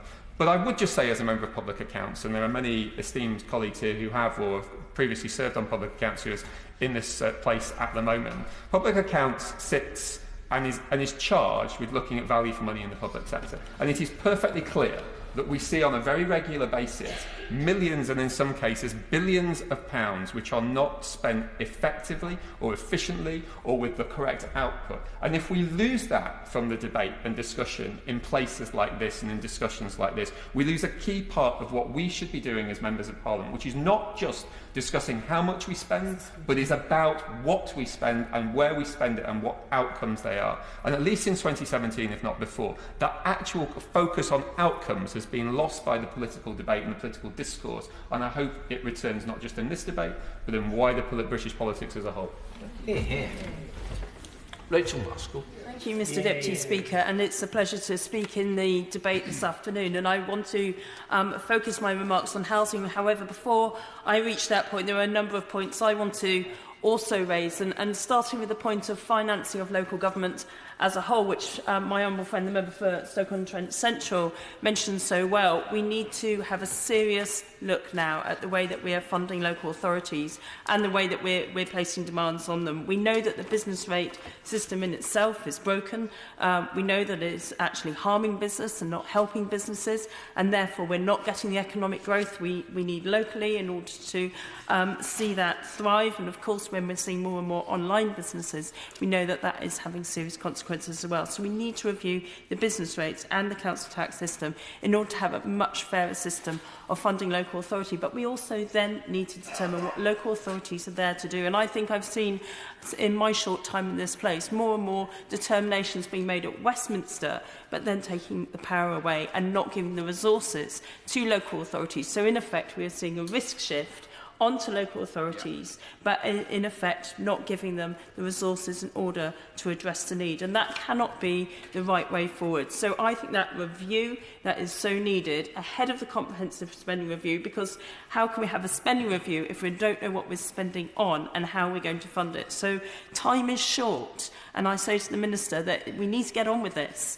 because local authorities are really struggling, and we see that in the way that services are being cut in our areas. And we've heard right across the chamber today about how severe that is impacting on local communities. I want to highlight one or two areas that I also would urge the Minister to look at. One area being youth services. We do not have a statutory youth service, and that is having a massive impact on all sorts of other knock-on services, and that's why that place-based approach is really important, so we can understand how we bring prevention upstream in the agendas which local authorities need to look at. And therefore I would urge him to look at how we fund a youth service, because we know that prevention makes such a difference and ultimately is cheaper than having to address the outpouring which happens when things go wrong. I also urge the Minister to look at the higher educational needs budget within the wider scope. We absolutely need to get this right. We know that local authorities are having to provide that resource, but my local authority is in deficit as a result of that. £760,000 last year, 1.3 million predicted this year, and 1.9 million next year. This is about funding services to our most vulnerable people in our communities, our young people, and ensuring that they've got the best chances in life. And therefore I urge the Minister to look at that and ensure that it is properly funded come the comprehensive spending review. And on the issue of social care, and I'm sure all honourable members are frustrated in the fact that we have been promised so many times by this government that they will address social care. After Deal Not in 2011, we had a promise of a bill in 2012. It never emerged. And then it seems on an annual cycle we're promised green papers, white papers, all sorts of them. And we've got to remember these are just discussion documents. These aren't action plans. And yet nothing has emerged. And we have got a real social care crisis. Now, I would disagree with the honourable member from Thirsk and Moulton about the way that we should approach that, because I actually believe that we need to see a much more therapeutic approach to social care, and therefore that relationship with the health service is really, really important, and therefore to fund it and to secure it and to provide that security, particularly for older people and vulnerable people in our society, needs to be a priority for this administration. And we cannot wait. As I asked just the other day, we're now not going to have this green paper before the summer. So this means that we're just kicking the can further down the road. And of course, older people are struggling so much in funding the social care needs at the most vulnerable time in their life, and that just cannot be right. So I urge the Minister to ensure that that is properly funded. I personally prefer to see a more universal benefit approach to social care, and believe that joining that up with the health service will be the best way of delivering that. Now, if I may return to the issue of housing, and I want to reflect through the prism of what has happened in York Central, because it's fair enough the government having ambition for 300,000 housing units and building those. Not that that's going to be easy to deliver. But the reality is, if these units are going to be second homes, so these units are going to be assets for investors and not homes for people to live in that can afford to live in them, then quite frankly the government's targets are of no use whatsoever. And therefore it's a shame the Minister's not listening to the point I'm making, because it is really, really crucial to the development and the growth of our city. Because the reality is the housing which is being placed on York Central will not be affordable to the residents of York. We have got a housing crisis in our city, and that's because of councils successively over years have not built the houses that our city needs. And as a result of that, I have people constantly in my surgery desperate for a home. And all I ever get back from the council, and it's a Lib Dem run administration, all I ever get back from that council are letters saying we do not have enough houses. And yet it passes planning through time and time again, which is building luxury apartments, £300,000 to £500,000, which nobody in my city can afford. It's 11 times to 19 times the average wage of people in my city. And therefore, we're just going to be seeing all of these housing units being ticked off on a chart, which the government can then quote and say, look how many houses we've built. But actually, they're not homes people can afford to live in. They'll move out into the private rented sector, or they will be assets or weekend homes, but they're not the homes that we need. Because when we've got the imbalances that we have in York, it's having a massive impact on our care sector, because care workers can't afford to live in our city. People working in the NHS can't afford to live in our city. We've got over 500 vacancies. And therefore, it's skewing the whole economy in the private sector and in the public sector. It is simply a broken system, and it has got to be addressed. But the local authority has also paid in to the site of York Central. It's put money up front, 10 million up front, another 35 million potential borrowing, but money that it will not see, but developers will benefit from. And therefore, this is going to have a massive negative impact on people living in York. And whilst I understand that the Housing Infrastructure Fund was really, really important for unlocking that site, because it is a rail-locked site, and we needed that resourcing to do that. But what are we unlocking it for? And the reality of the plans is that the plans were predicated on the local authority being able to generate resource off the enterprise zone. Fair enough in itself, but when you reduce by a third the size of the enterprise zone, then it's not going to be able to get its revenue off business rates, which was predicted at 133 million. And therefore, you're going to reduce the income, which means you'll reduce the return to the local authority. And therefore, the maths just simply doesn't work for anyone but the developers, who are clearly laughing at the government's decision to press ahead with this. So ultimately, local authority money has been put onto this site and will not be seen again by the people of our city. That cannot be right, and therefore we have to look at how local authority money works together with other revenue streams in order to bring benefit to local people. So putting local needs at the heart of this is really important. And why is it so important for our city? I mentioned the fact that this housing is unaffordable, but also what the impact it has. It reduces the opportunity for the local authority to grow the economic base of our city. And as a result, less revenue will come in to our city ultimately. And that is going to be seriously detrimental in the long term. We've got a once-in-a-lifetime opportunity to build York for a city for the future. And therefore, I urge the Minister to look at these funding streams once again. Thank you. Thank you, Mr Deputy Speaker, and I welcome the opportunity to contribute to this debate. These are absolutely integral parts of policy for the key regeneration of towns like Fenton and Longton in Stoke-on-Trent South. Both towns have high streets and markets that rely on increased footfall to secure their future. This means unlocking derelict brownfield sites around our towns for more housing that residents need and attracting new businesses into empty units. And it means improving facilities and the sense of destination for visitors. Retail sales have been falling, high street stores have been closing, and first it was from the out-of-town retail parks, and now online retailing in town centres our town centres are increasingly feeling the squeeze. Online now makes up just under 20% of retail sales, according to the latest figures from the ONS. That percentage will likely continue to increase, and the High Street needs to adapt if we are not to lose these important centres, and it must be helped to adapt by the policies of MHCLG. Last week, The Telegraph reported that 1 in 3 shops that close in the current market will not reopen as shops in the future. It's very clear our town centres can no longer be so dependent on retail to survive as they once were. And it's absolutely essential that we attract in new and innovative uses. We need to see more people living in our town centres and a whole range of different businesses moving in to fill empty spaces. It would be fantastic to see these properties, many of which make up the rich and historic fabric of our towns, brought back to life.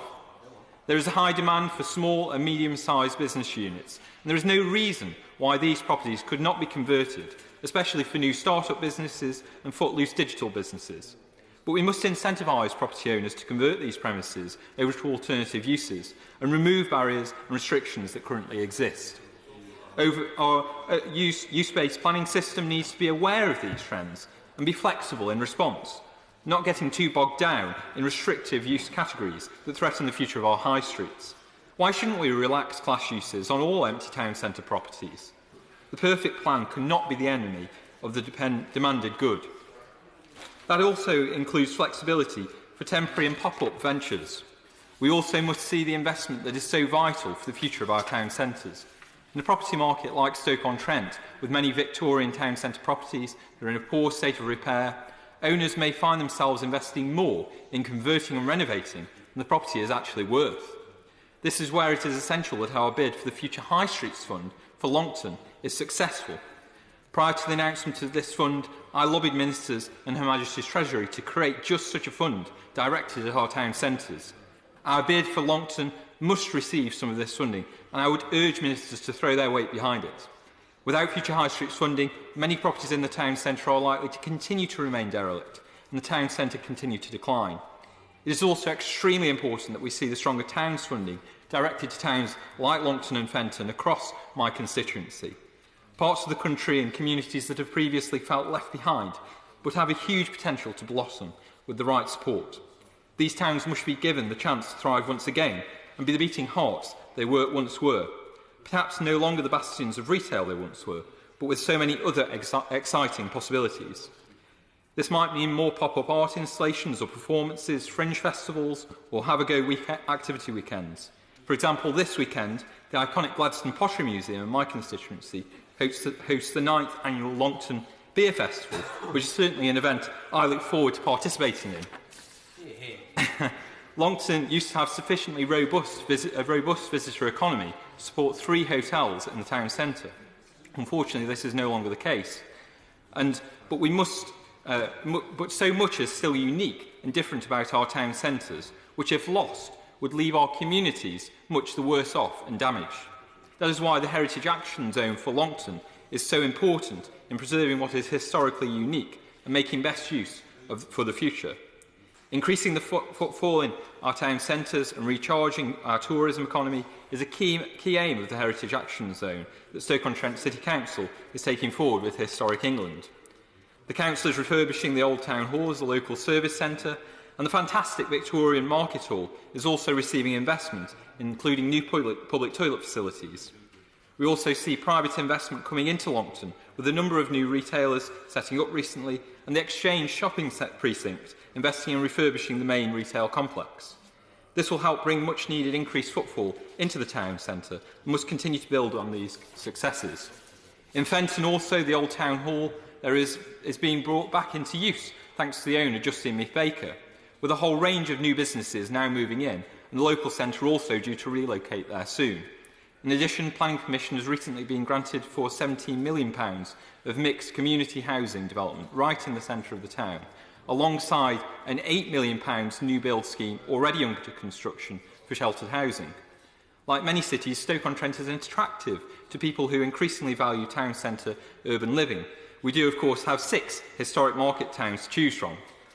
But whilst period properties are attractive for residential use and create a real sense of place from saving historic architecture, the upfront cost, as I've said, of converting historic buildings to residential or modernising much of the Victorian terrace stock, unfortunately, has been often proven too costly. In low-value markets, more than the property values can often subsequently be realised. This wider context of high supply, low demand Victorian terrace market has previously unfortunately undermined confidence in the market for building specific types of new housing more suited to the 21st century. But there can be an imbalance. We see high demand for certain types of local housing that just currently aren't being met by the local market.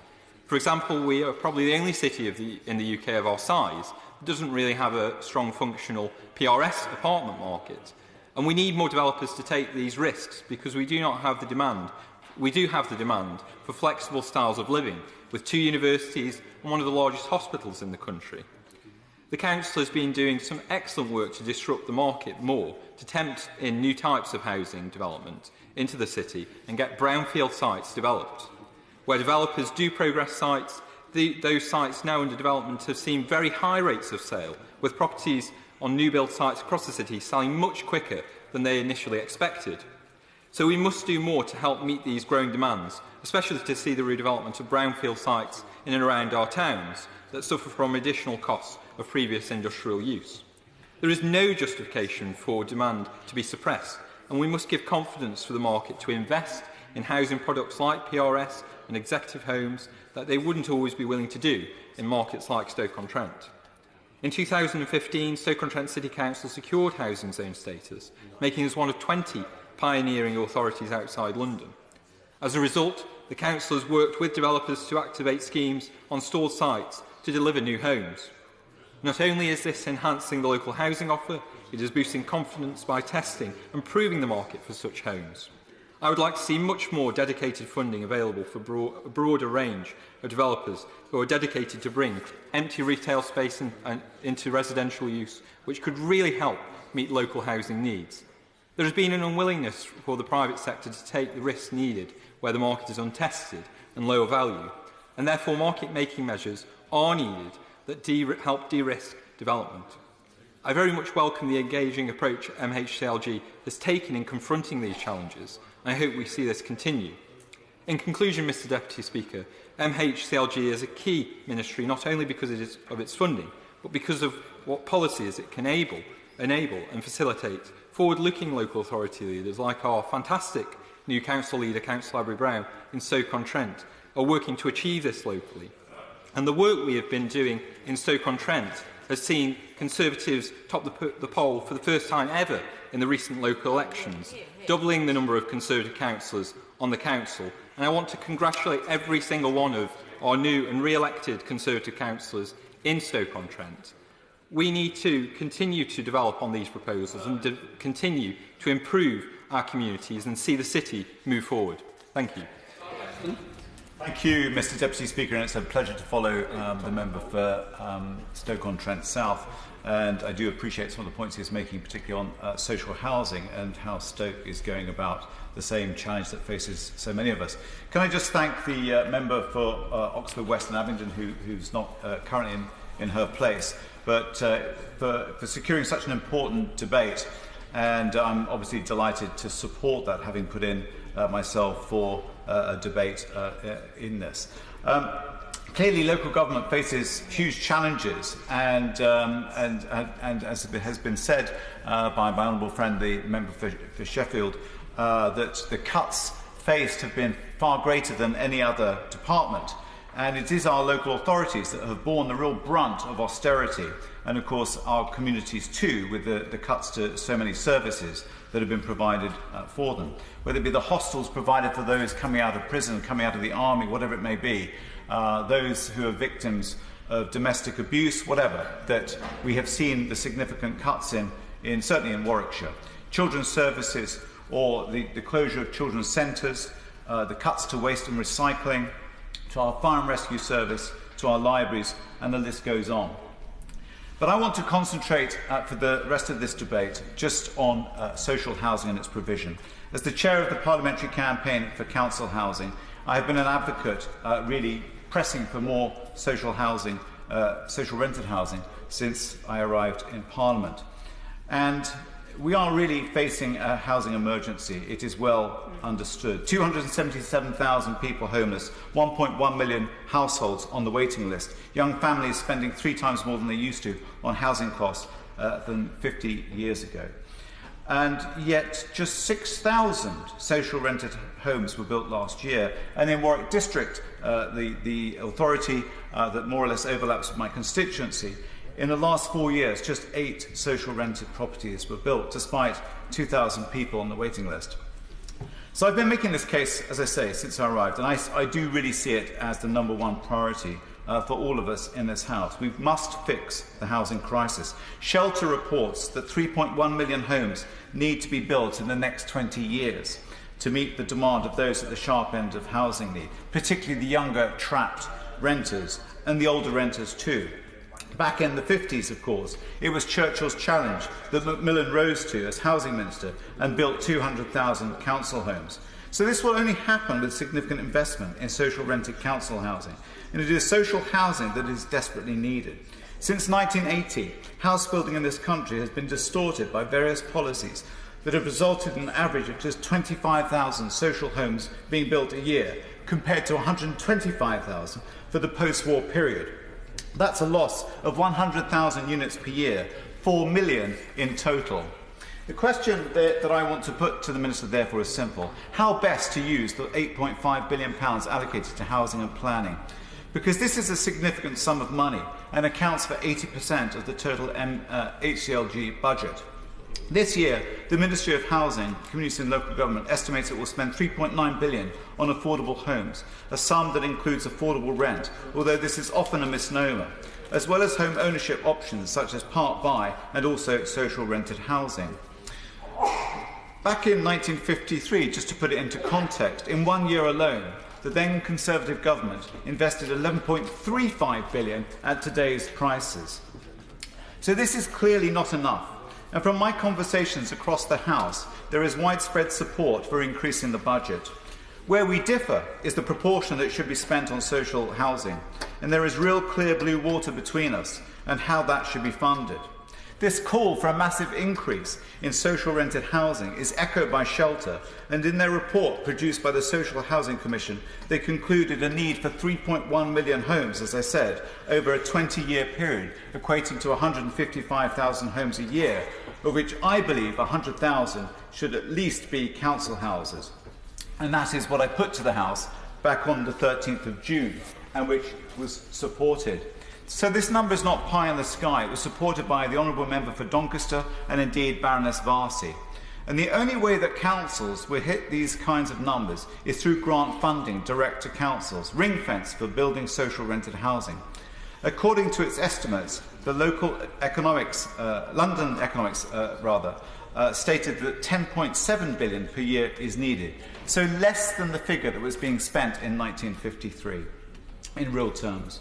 It would be easy to think that the lifting of the local authority borrowing cap will be sufficient to provide the funding needed, but it will not. Don't get me wrong, the lifting of the cap is very welcome, though long overdue, but this is estimated to result in only £3.4 billion of investment in building council homes over the next 4 years. What is fundamentally wrong with the provision of housing currently is that too much money is being spent on the wrong schemes. Within the remit of HCLG, there is the Help to Buy scheme, which in my view is totally the wrong priority and simply being used to maintain inflated house prices and the bloated profits of the house builders and developers. This year, the Help to Buy scheme will once more account for the largest share of housing spend at £4.1 billion. And of course, as reported by the National Audit Office, 2/3 of this, £2.7 billion, is in effect being used to subsidise home buyers who could have bought a home without it, and that 1 in 25 had household incomes of over £100,000. Surely better would be to use this money, the £4.1 billion, on building 40,000 social rented homes instead. And beyond MHCLG, there is of course the massive £21 billion being used on housing benefit annually. Again, surely this budget would be better utilised in building social rent housing and realise the assets opposed to fuelling the private rental sector at taxpayers' expense. And I will indeed give way. Yes, and I've got quite a lot of sympathy with the point he's making about the Help to Buy scheme, particularly the report from the NAO. Would he now not agree that whatever the difference of view there might be, one thing the government should do is to at least do an evaluation of the Help to Buy scheme before they embark on a further phase of it? I I thank my honourable friend for his intervention. And of course, he always makes an important point. His knowledge in this sector is unsurpassed. And he's absolutely right. We should be suspending that. We should actually be thinking about how that budget should be used urgently to kickstart, as I will come on to say, to kickstart a social rented programme. So I say all this because of the pressing and urgent crisis we face in terms of homelessness and rough sleeping. And we heard about the example from my honourable friend, the member for York, just what sort of crisis, what this looks like across our communities as our housing markets are distorted by developers. But you know, Lord Porter put it very well. He said, a good home provides a good chance of good health, good education and good lives. The reality is, of course, that without it, we are seeing a huge increase in social and health-related issues, all of which add to the already great burdens faced by our local services and thus our local authorities. So in summary, Mr. Deputy Speaker, local government faces huge challenges indeed. The rising costs and numbers related to children's services, the crisis that is the unsustainable pressure brought by adult social care, the closure of hostels, the cuts to welfare services, as well as the closure of children's centres, libraries and fire stations. But I would assert that the desperate need of social rented housing is at the core of so many of the problems we face. To that end, I would urge the Minister to reconsider the allocation of budgets, to slash the support for Help to Buy, to suspend it, to lay claim to the housing benefit budget and use them to kick-start the industrial-scale social housing our society desperately needs. Rachel Baskin.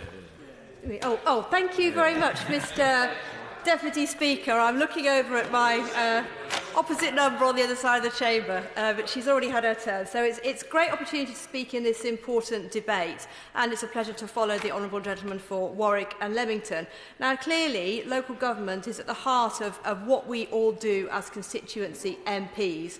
We're all put into these benches to stand up for our local communities, and that's certainly been at the centrepiece of all my campaigns and everything I've done since I've been lucky enough to be here representing the wonderful new town of Redditch.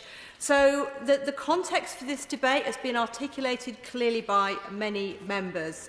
Spending has had to be constrained for all sorts of reasons. As an incoming government in 2010, which seems a long time ago, but in financial terms, it's really a very short period of time. Difficult decisions had to be made, and as a consequence, local and county councils are absolutely at the front line of some of the decisions and priorities that have had to be made. And I must say, Mr. Deputy Speaker, some of them have done an extremely good job under very difficult circumstances. And I think my colleague for North East Derbyshire made the point that we must always think about efficiency, of how we are spending hard-working taxpayers' money. And I pay tribute to the work that's been done in Redditch to that end. So in the time that I've got, I'm going to focus on talking about the needs of Redditch, what we're doing in the local area, and also touch on adult social care. So I've been proud to work together with my colleagues on a campaign that we call Unlock Redditch, which is about releasing the potential of our town. It is a new town. It does face challenges similar to other communities up and down the country. But I want to thank very much our local council officers and our wonderful team of colleagues led by Councillor Matt Dormer, who have been successful in bucking the national trend in election results for the last 3 elections in a row. We have made gains on our local district council, and we are doing, I would say they are doing an absolutely immense job in championing the needs of our area. So in recent times, there have been plans put forward to build over 600 new council homes, mostly bungalows. And this is the first council house building programme that we've seen in Redditch since 1998. There's been account taken of the needs of some of the most vulnerable groups in society, and we've seen a new policy brought in to exempt care leavers from council tax. So we are also working very hard on the Future High Streets Fund. In our case, we are bidding for the Heritage Action Zone Fund. And I note the Minister is there and taking notes, because we really want this bid to be successful. Although we are a new town, we are built around a historic core. We have a beautiful church in our town centre, surrounded by a lovely green, and it's an attractive place for people to come to. But like most of our areas, it needs just a little bit of TLC, and that would really boost our town's chances of being at the forefront of a tourism destination, leisure and shopping, and it will help lure them away from the charms of inner-city Birmingham and Solihull. Because after all, who wants to go there when they could go to the Kingfisher Centre in Redditch? And that's where we want to lure them to, Mr Deputy Speaker. And of course, you yourself are very welcome. I know you have many friends in Redditch, and they'd be pleased to see you there. We've also been successful in implementing grants from the LEP, and we really want to see our train station redeveloped, and we want to see the line jewelled so that we can much more easily travel into Birmingham for leisure and work as well. My time is dwindling, I see, so I want to talk a little bit about adult social care, because I think it's common knowledge, of course, that the pressures on adult social care are causing immense difficulties, and it's no different in Worcestershire as well. I mean, we are spending in Worcestershire, I think our county council is spending something like £187.7 million on on the social care budget generally, and of course a large proportion of that is adult social care. And when I came into this role, I've only been here 2 years, and I remember having my first meetings with the Worcestershire County Council and being told that it used to be the case that in Worcestershire, in the county, we'd have what was called a £1 million family. And that is a family that, due to a combination of needs, the support that they need to be provided by the county, was £1 million. And there were a few of these families, and of course that places pressure on services. But now we are seeing more what's called £10 million families. So, of course, the need is always rising, and these families are the most vulnerable. They have a complex picture of needs, whether it's housing, whether it's multiple disability, whether it's education and schooling, and taken together, a family like this, of course, has to have the support. It's what we all want them to have. But when you have this level of demand ever rising, it becomes much more difficult to meet the demand. And we've attempted as politicians to answer this conundrum and do more on social care. But frankly, in the 27 election, it was an absolute disaster. I think all of us can be honest about that. We tried to come up with policies to tackle this issue that we needed to do, but in the heat and light of an election, it absolutely was the wrong time to do it. It became a political football. It became a toxic issue, and it was utterly the wrong way to do it. And we absolutely must get together across these benches, as I think there is a genuine appetite to do, so that we are able to look at models such as the German model, which my friend, yes, he's there, he's moved. I was looking for him because he's an advocate of this model, and I've learned a lot from him. And we have to think about how do we harness both the wealth that is locked up in people's homes, and also how do we as a society generally contribute to make this the best country in the world for our elderly people to be taken care of. And I know that our two leadership candidates, I'm sure that they're watching this debate today. I'm sure they've got nothing better to do. And I absolutely believe that both of them will be focusing on adult social care, because they, like all of us, will have constituents in their surgeries, and they will have family members, as I do. I've spoken about my mother. She's got dementia. This is a catastrophic illness for somebody to have, and the care costs can escalate. So we absolutely have to have this on the agenda for whoever is our next Prime Minister, and whoever makes that a priority will receive my full support. Eddie Hughes. Thank you, Mr. Speaker. Deputy Speaker.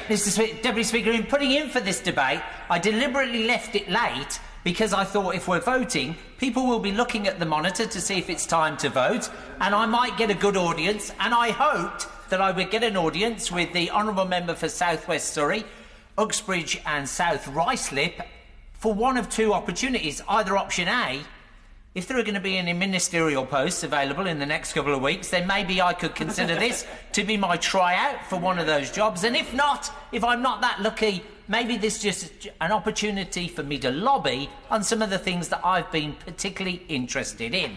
So, Mr. Deputy Speaker, I'm sure you will be aware that my APBG, the APBG I chair, Excellence in the Built Environment, on the 26th of June last year, it recommended to government a new homes ombudsman, better redress for home buyers. You buy a new house, you spend a couple of £100,000 on it, you find there are problems with it, and you have less rights than you would if you'd bought an electric kettle.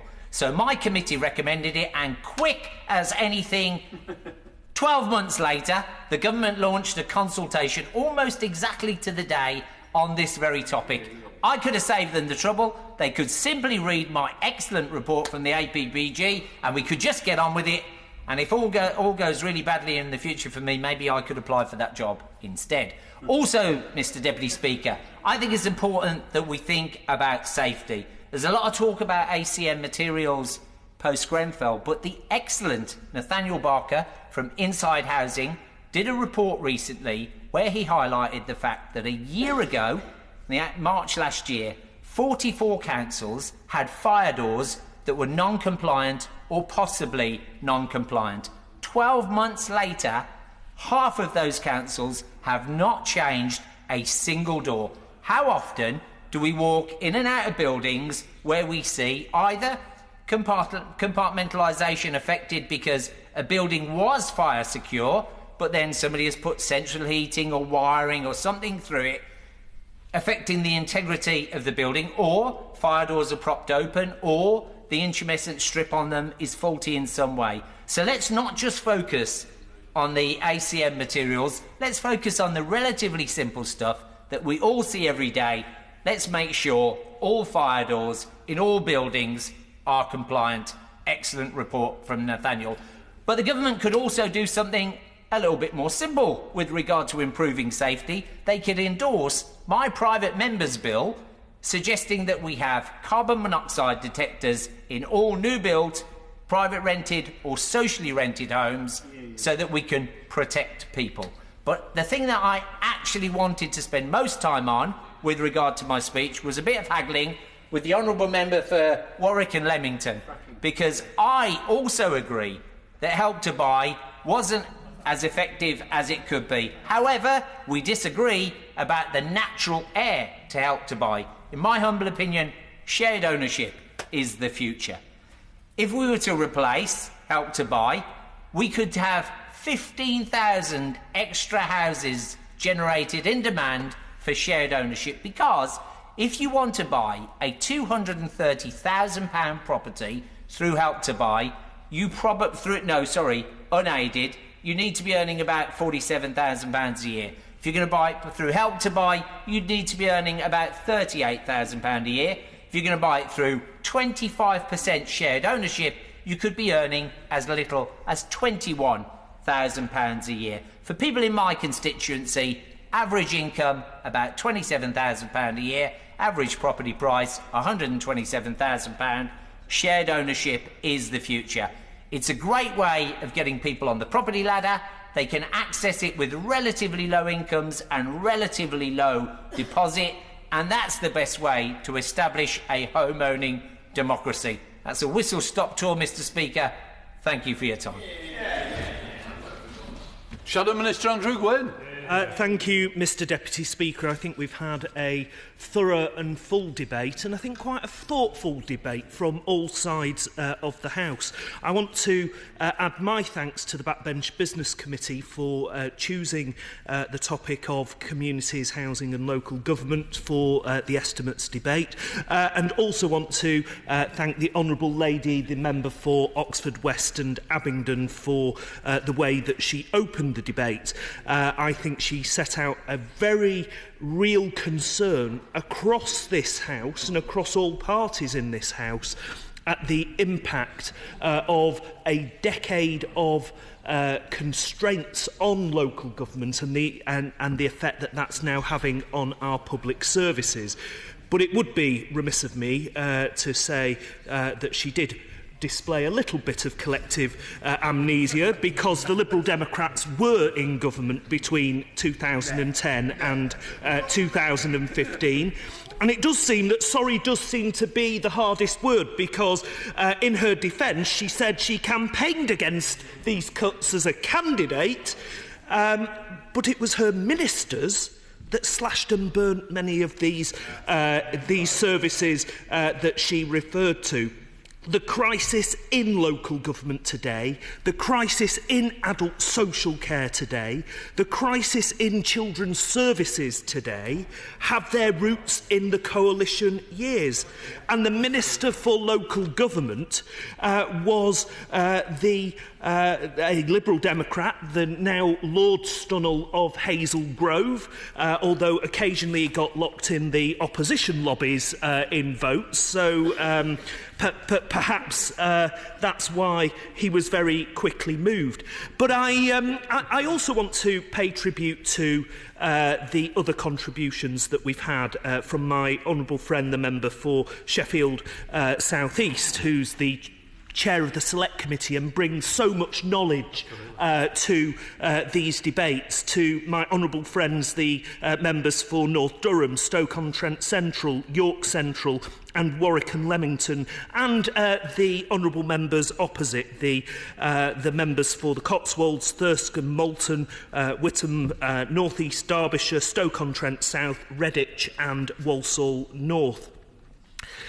I want to start, though, by echoing the Right Honourable Lady, the member for Whittam, because she mentions that she's married to a councillor, and it would be really remiss of me not to mention that I too am married to Councillor Alison Gwynn on Tameside Metropolitan Borough Council. And I'm also incredibly proud that both of my councils now, since May, have two female leaders, very ably led by two incredible Labour women, Councillor Brenda Warrington, the leader of Tameside Council, and she's been joined by Councillor Elise Wilson, the new leader of Stockport Council as well, and they're both doing great work. But I also want to thank all of our dedicated council staff and councillors of all political persuasions and none for the incredible work that they do in making sure that our communities are looked after, because whilst they have continued to work hard and lobby for the resources that they need to do their job, they know and we know actually just how hard that job has become over the last few years. And I think that this debate, in various different ways of putting the message out, but the message is the same on both sides of the House, and that is increasing concern for the growing crisis in funding of local government, and the huge cost pressures in particular in children's services and adult services. And that's been recognised by a number of members today. And of course, the consequence of the cost pressures on those people-based services is that it is the place-based services, the neighbourhood services, that are absolutely squeezed. And the conundrum for local councillors is it is the place-based services that most people think their council is there to deliver, because it's the things they see. It's the bins being emptied, the streets being swept, the parks being maintained, the libraries being open, having the youth centres, and those are the things that are really getting squeezed to pay for those pressures in children's and adult services. And I'll just rattle a few figures off. 763 youth centres have closed. Over 700 libraries have closed. Sure Start has been cut in half since 2010. And yet local government is the beating heart of our communities. Our councils keep our streets cleaner and safer. They protect the most vulnerable in society. They maintain our green spaces. And when we inevitably grow older, it's our councils that we hope are going to be there to ensure that they provide the services to give us that dignity in older age. And as my honourable friend, the member for Stoke Central, rightly said, total place is absolutely what we should be working towards. It's something that actually the last Labour government was very keen at developing, this notion that all public bodies across the public sector should be working towards the same strategy, the same outcomes, and ensuring that there is proper joined up people-based services. because our councils are the linchpin for the provision of cohesive, joined-up public services, whether it's housing, the police and crime prevention, leisure services, youth services, public health, and widening into the National Health Service too. I will give way. I quite understand that his preference would not be for making cuts to local authorities over the last few years, and he makes a very good case why that would not be the case. But faced with the challenge in 2010 of balancing the books against a backdrop of £153 billion annual deficit, where would he have made the cuts? The Honourable Gentleman needs to realise we are almost a decade into austerity, and local government has taken the biggest hit of any department. And there's a reason for that. Because it's actually quite easy to pass the blame out of Whitehall and to town and county halls across the country. And I have to say, the Honourable Gentleman's party has hung his own councillors out to dry as much as he's hung the councillors from my party. I won't give way just now, but the fact is simple. In the last decade, local government in England has lost 60 pence out of every £1 that the previous Labour government invested in our communities. That we invested in those local services, invested in the glue that binds our communities together. And the estimates debated today will sadly offer no relief to local government.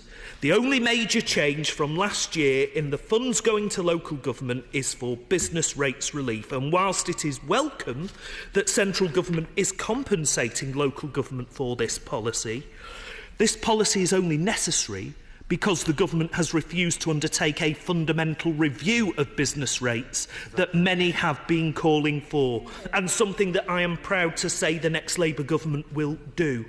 And whilst the Minister can speak today of increases in spending power of local authorities in this year's settlement, this is all smoke and mirrors, because any increases are only possible if councils all increase their council tax by the maximum level possible, meaning eye-watering, inflation-busting tax increases for ordinary households. And council tax now equates to 7% of the income of a low-income family, compared to just 1% for a high-income family. This is not only unfair, it's also economically incoherent, as the poorest areas, those that need the most resources to cope with the growing demands on children's services and adult services, will never be able to raise the money that they need, far less than is possible in those areas than in the more well-off areas in the country, something that my honourable friend, the member for North Durham, made a point of in his contribution. And I make this point not to argue that we should be robbing some areas to fund others, because the fact is all councils are now struggling.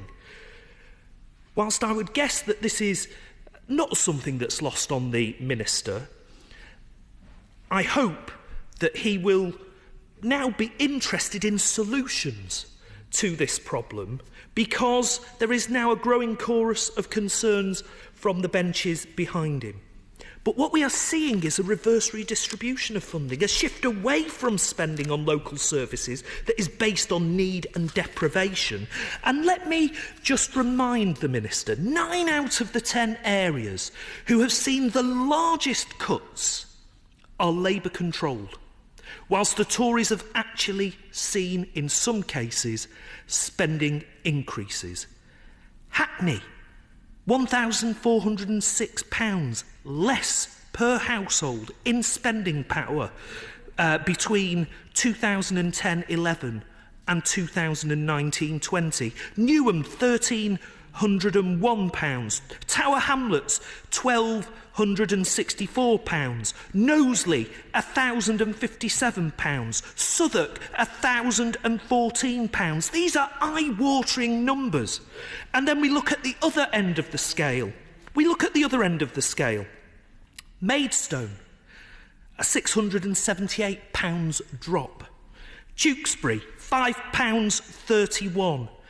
Vale of White Horse, £4.12. Tunbridge and Malling, £4.18 increase.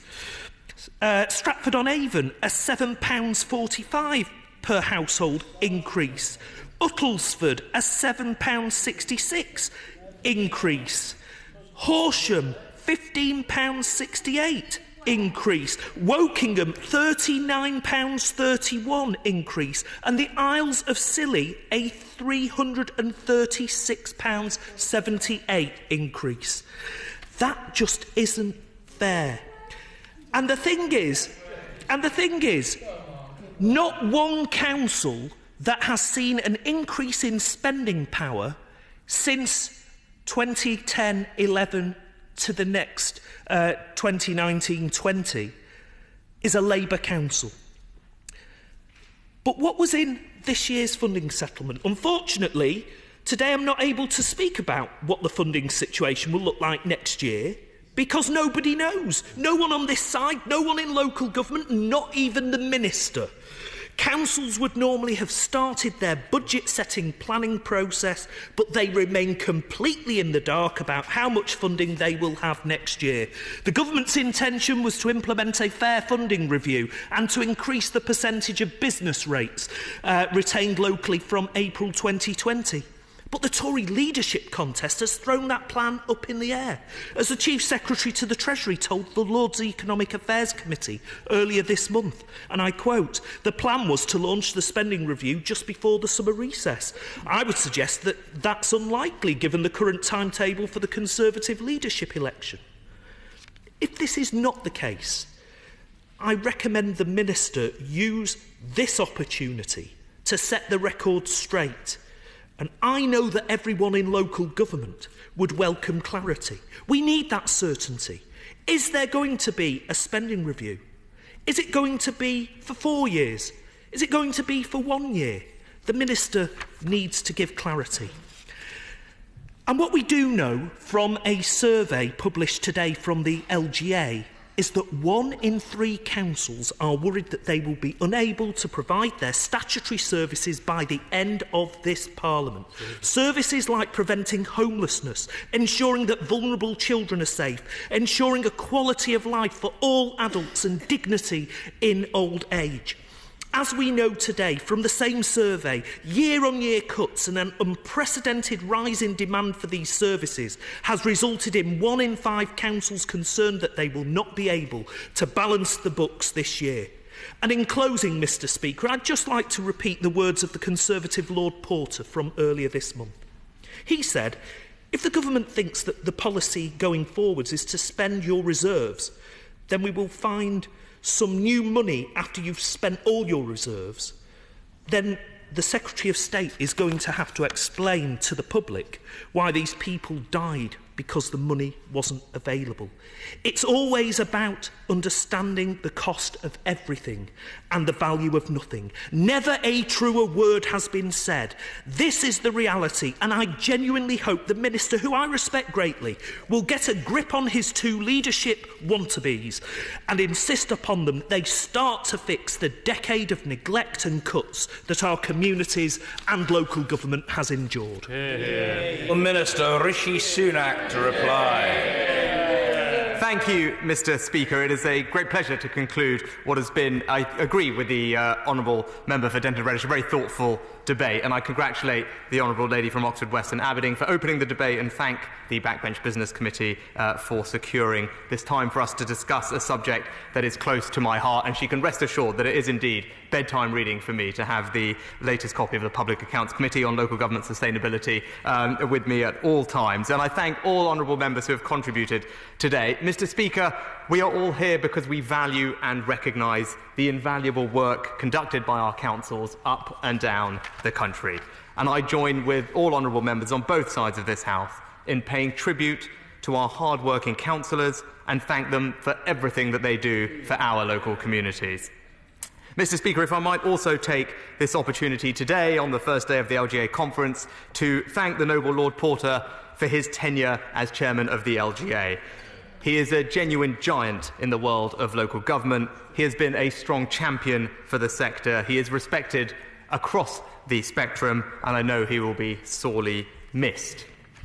Now, his successor, Councillor Jameson, who I wish every success to, shortly after I became local government minister, handed me a document, and in it contained an incredible statistic that he had calculated that councils provide an amazing 800 different services.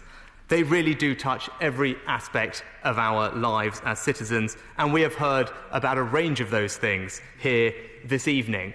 Now, I will try my best to answer as many of the queries raised as possible. Many of them relate to areas that are not my direct responsibility and relate to housing, but I'm pleased to say our fantastic housing minister has been here for most of this debate and has heard and absorbed all of those. And with his tagline of more, better, faster, I know he is relentlessly committed to ensuring that everyone has a safe, decent and affordable home to call their own. Now, as I reflect on those 800 different services, Mr. Speaker, from where I stood, I came to see that there were overarching three major areas that councils had responsibility for. The first was to drive economic growth, the second was to help the most vulnerable in our society, and the third was to build strong communities that we are all proud to call home. And I'm very pleased to say that this government is supporting councils to do all three. And as I address all the various points in the debate through the prism of these three areas, I want to start by acknowledging that, of course, local government has been through a challenging period financially.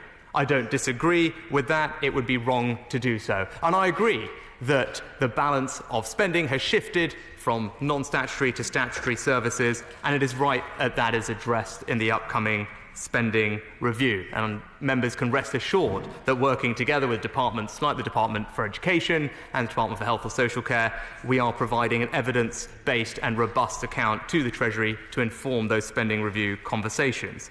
But it is important to note why local government was put in that position. As my honourable friend from Thirsk and Malton pointed out excellently, it is incumbent upon all governments to balance the books. The task that this government inherited was significant. Local government, as the honourable friend from Redditch pointed out, had a difficult set of circumstances to deal with. They made some difficult decisions, and they did extremely well. I join with my honourable friend, the member for Witham, in saluting not just her husband, but the entrepreneurship of all local councillors up and down the country in responding to that climate. They truly have done us proud. But I join with the honourable member for Oxford West and Abingdon and agree with her that at this point we should now look forward. And I'm pleased to say that the tide is turning. And this year, local councils will have access to over £46 billion in core spending power. This represents not a cut, not a fall, but a 3% cash increase on the funds available last year, and also represents a real terms increase in money available to councils to spend on services. Now, we heard from the benches opposite about council tax and the burden of council tax. This government and this side of the House will always be on the side of hard-pressed taxpayers, determined to keep council tax as low as possible. Since this government and this coalition government came into force in 2010, council tax has risen by an average of just over 2% per annum. We can all remember what happened under the last Labour government. What happened? Council tax doubled. It went up at a rate of over 6% every year over that period. So our residents need to know one thing. If they're focused on low council tax and better services, it is a Conservative government that will deliver that for them. Now, there was a recurring theme, Mr. Speaker, through the debate. It was raised by my honourable friend, the member from Cotswolds, the honourable lady from Oxford West and Abingdon, and indeed the chair of the Select Committee, the honourable member for Sheffield South East, and that was the topic of governance. And they were right to raise it. The honourable lady from Oxford West and Abingdon, like me, was not here during the coalition government, but it was indeed the coalition government that decided to abolish the Audit Commission and replace that with a more decentralised framework for oversight and accountability. The Secretary of State today at the LGA confirmed that the department plans to enhance its role in oversight and leadership of the local authority governance system. His aim is to be able to spot problems easier and sooner, to be able to support councils and indeed to protect our residents. The Secretary of State is committed to outlining to the Public Accounts Committee by the end of this year the specific steps that he will take in this regard, and I know this is something that many members have raised today, and hopefully they will be reassured by that. Also, in conjunction with that, the Secretary of State has committed to a review of the local audit framework. And again, we'll be reporting soon to the Public Accounts Committee on how that should be achieved. Now, Mr. Speaker, I wanted to turn to my first theme of economic growth. The money that funds our public services has to come from somewhere, and the only sustainable way to generate those funds is to drive economic growth. Councils play an absolutely critical role in this, incentivised and supported by central government. Our business rates retention scheme means that every authority in England stands to reap the rewards of increased growth in business rates income and will be able to use those rewards to invest in their local economy and community. Through business rates retention, councils now have access to nearly £2.5 billion of additional funds on top of the core spending power that they have to fund local services. Our successful 75% business rates retention pilots were incredibly popular across the country, and now 14 pilots are in operation, benefiting over 100 different local authorities.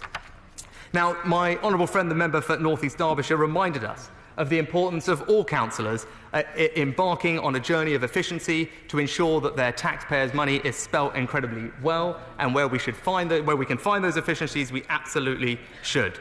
So this government is championing authorities who are putting digital innovation at the heart of their service delivery and transformation and efficiency programmes. This has the potential to be hugely significant, which is why our new digital declaration is incredibly important, and that ambition is backed up by a £7.5 million local digital innovation fund, which is funding projects which have the potential to not only save money, but to transform services on the ground. This programme is also providing digital leadership training for hundreds of senior councillors and officers up and down the country, building the local government leaders of tomorrow. Now, turning next, Mr. Speaker, to council's crucial role in helping the most vulnerable in our society.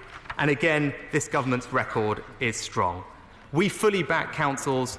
Those are the ones that are on the front line, helping those in need, supporting children, the disabled and the elderly. Have a good day. Thank you, my honourable for giving way. And in considering this point on the local council's role in protecting the vulnerable, will he also recognise that since health visiting services were passed to local authorities, the number of health visitors has fallen by over 2,000 nationally, which is not helping young people to get a good start in life, and addiction services have been massively reduced and decimated in this country, which means that the deaths from alcohol are now on the rise and morbidity from alcohol-related diseases are also on the rise. And would he please undertake to review the basis of the commissioning of these services and think about transferring them back to the NHS where they belong? I thank my honourable friend for the intervention. I'm not sure I do agree with him that it's right that public health responsibility should be transferred back to the NHS. It's not something that local government believes is the right thing to do, and in fact across the piece, since local government has taken on ownership of public health, the outcomes that I've seen have all improved and have been delivered in a more effective way. I think the Secretary of State for Health has recently commented on that as well. So I appreciate the broader point he makes, that of course it's important that delivery is done well, but I think the track record is in local government's favour thus far. I'm happy to give way. Different point of view to the Minister and say the difference has been that when public health was in the NHS, the money was kept within the NHS budget and increased each year in line with NHS funding. Since it came to local government, it's been cut substantially in real terms. So let's get public health funding back up to a level, and local government will really deliver in that case. I think we're talking about two different things. One is who's responsible for delivering public health, and there I'm very much on the side of local government continuing to do that. In terms of the budget, the Chair and Secretary will know that the budget is ring-fenced as it currently is. And of course, as that's rolled into business rates retention, it's right that there is a proper assurance and governance mechanism for that. But with regard to social care, the last budget saw £650 million in new funding available to help councils respond to pressure in both children's and adults. We've heard much of that today. This comes on top of the billions in extra funding in previous budgets for adult social care, and we are now starting to see this make an enormous difference on the ground. Delayed transfers of care are down 50% since the peak, and 93% of councils agree that joined up working with the NHS through the Better Care Fund is improving outcomes. I thought the honourable gentleman from Stoke-on-Trent set a good challenge for governments to follow in terms of place-based funding. Of course, the Improved Better Care Fund is just one aspect of that, but clearly we should be looking to do more things in that direction, pooling budgets locally amongst different agencies where that makes sense. Manchester, obviously, is a model that is most evolved in that sense, and I've enjoyed getting to know the team there and seeing the results that that is having. Now, as we talk about social care, my honourable friend from Thirsk and Malton, the honourable members from Redditch also talked about the importance of a long-term solution. That is not within my remit, Mr. Speaker, but I do hope that the Secretary of State is giving good consideration to the joint work between the two select committees on a social insurance model. The honourable lady from York Central reminded us that prevention is better than the cure, and I fully agree with her. I'm very proud of the work our department has done leading the highly successful Troubled Families programme. This programme has supported over 400,000 families in this period through an innovative early intervention model utilising a key worker and a whole family approach, and the results are excellent. Children have been saved from going into care. People are coming off benefits and going into work. Crime and antisocial behaviour has been reduced. And ultimately, Mr. Speaker, families are becoming stronger. These visits are some of the most humbling that I do. It is a privilege to meet the people executing this programme on the ground, and I know that this programme and these workers are making an enormous difference to the lives of some of our most vulnerable citizens. And finally, Mr. Speaker, just to touch on the work of councils supporting strong local communities. I agree with my honourable friend from Redditch, and the government does see this as a critical task.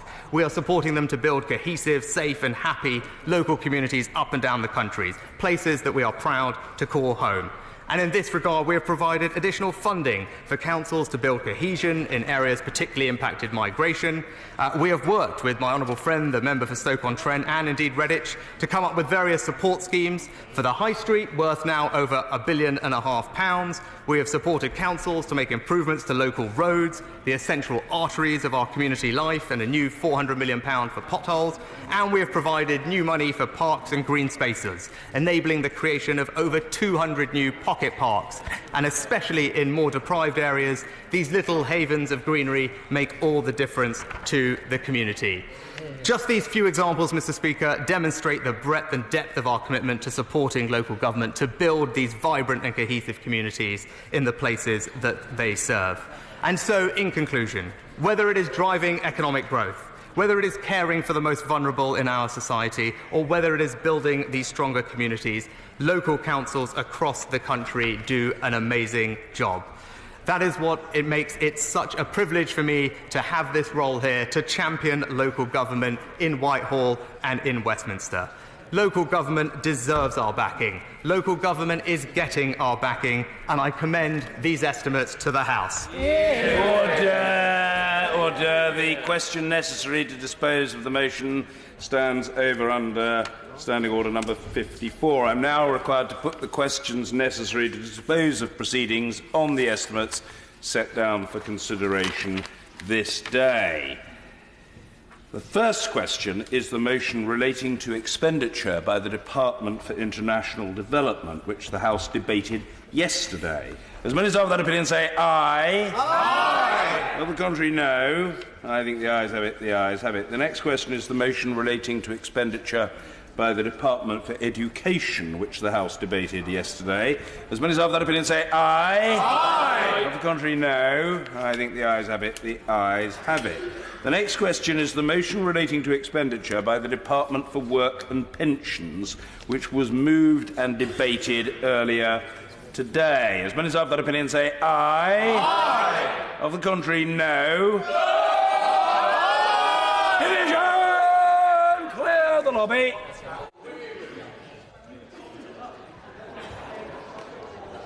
Thank you. Order!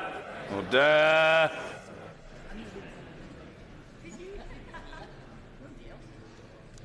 The ayes to the right, 276. The noes to the left, 45.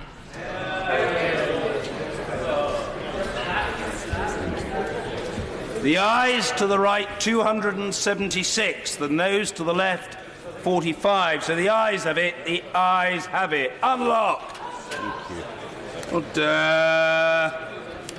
We come now to the motion relating, this is the next question, the motion relating to expenditure by the Ministry of Housing, Communities and Local Government, which was moved and debated earlier today. As many as have that opinion say aye. Aye. Of the contrary, no. I think the ayes have it. The ayes have it. Order. We come now to the fifth estimates motion on the main estimates 2019 to 20. The Minister to move formally.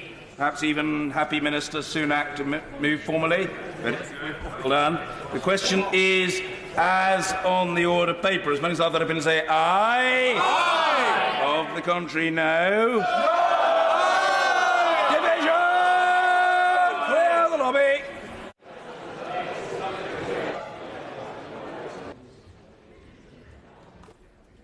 Order. Order.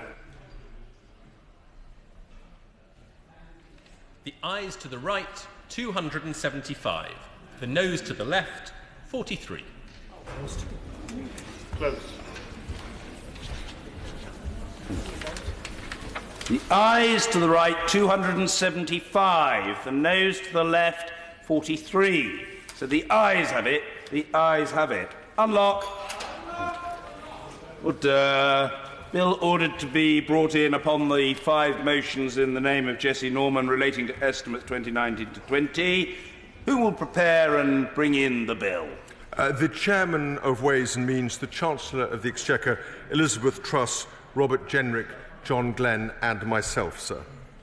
Thank you. Look at this. Ministerial level nodding. Yeah.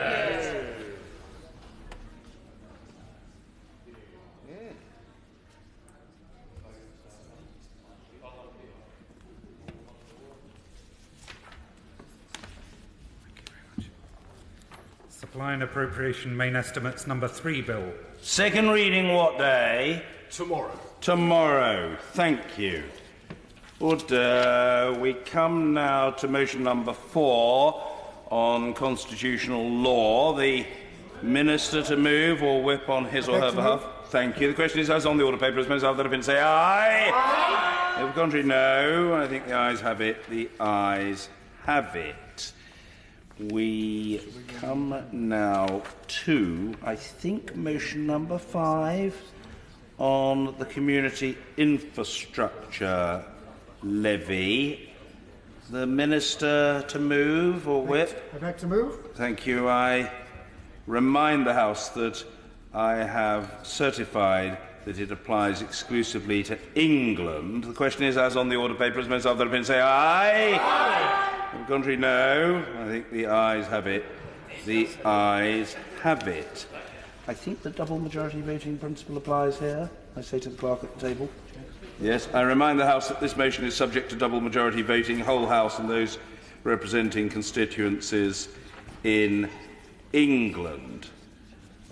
The question is agreed to, and we move on from that, no division being required, to the petition in the name of Mr. John Howell. Oh, very well. Sorry to interrupt the presentation of the petition, but I'm just intrigued at this the double majority that was required there on a voice vote, and I wonder whether your ears are so skillfully attuned now that you can distinguish the ayes and noes between members representing seats north and south of the border. Well, I didn't think any abnormal level of skill was required. It was evident to me that the motion has been agreed to. The question of whether an abnormal level of skill would have been available to me is A, hypothetical, and B, I think it would be immodest for me to answer the question in the affirmative. But as I treat of the matter as hypothetical and am not required to answer, and as I note from the beaming countenance of the honourable gentleman that he is teasing me, I take it in the spirit in which he has done so and proceed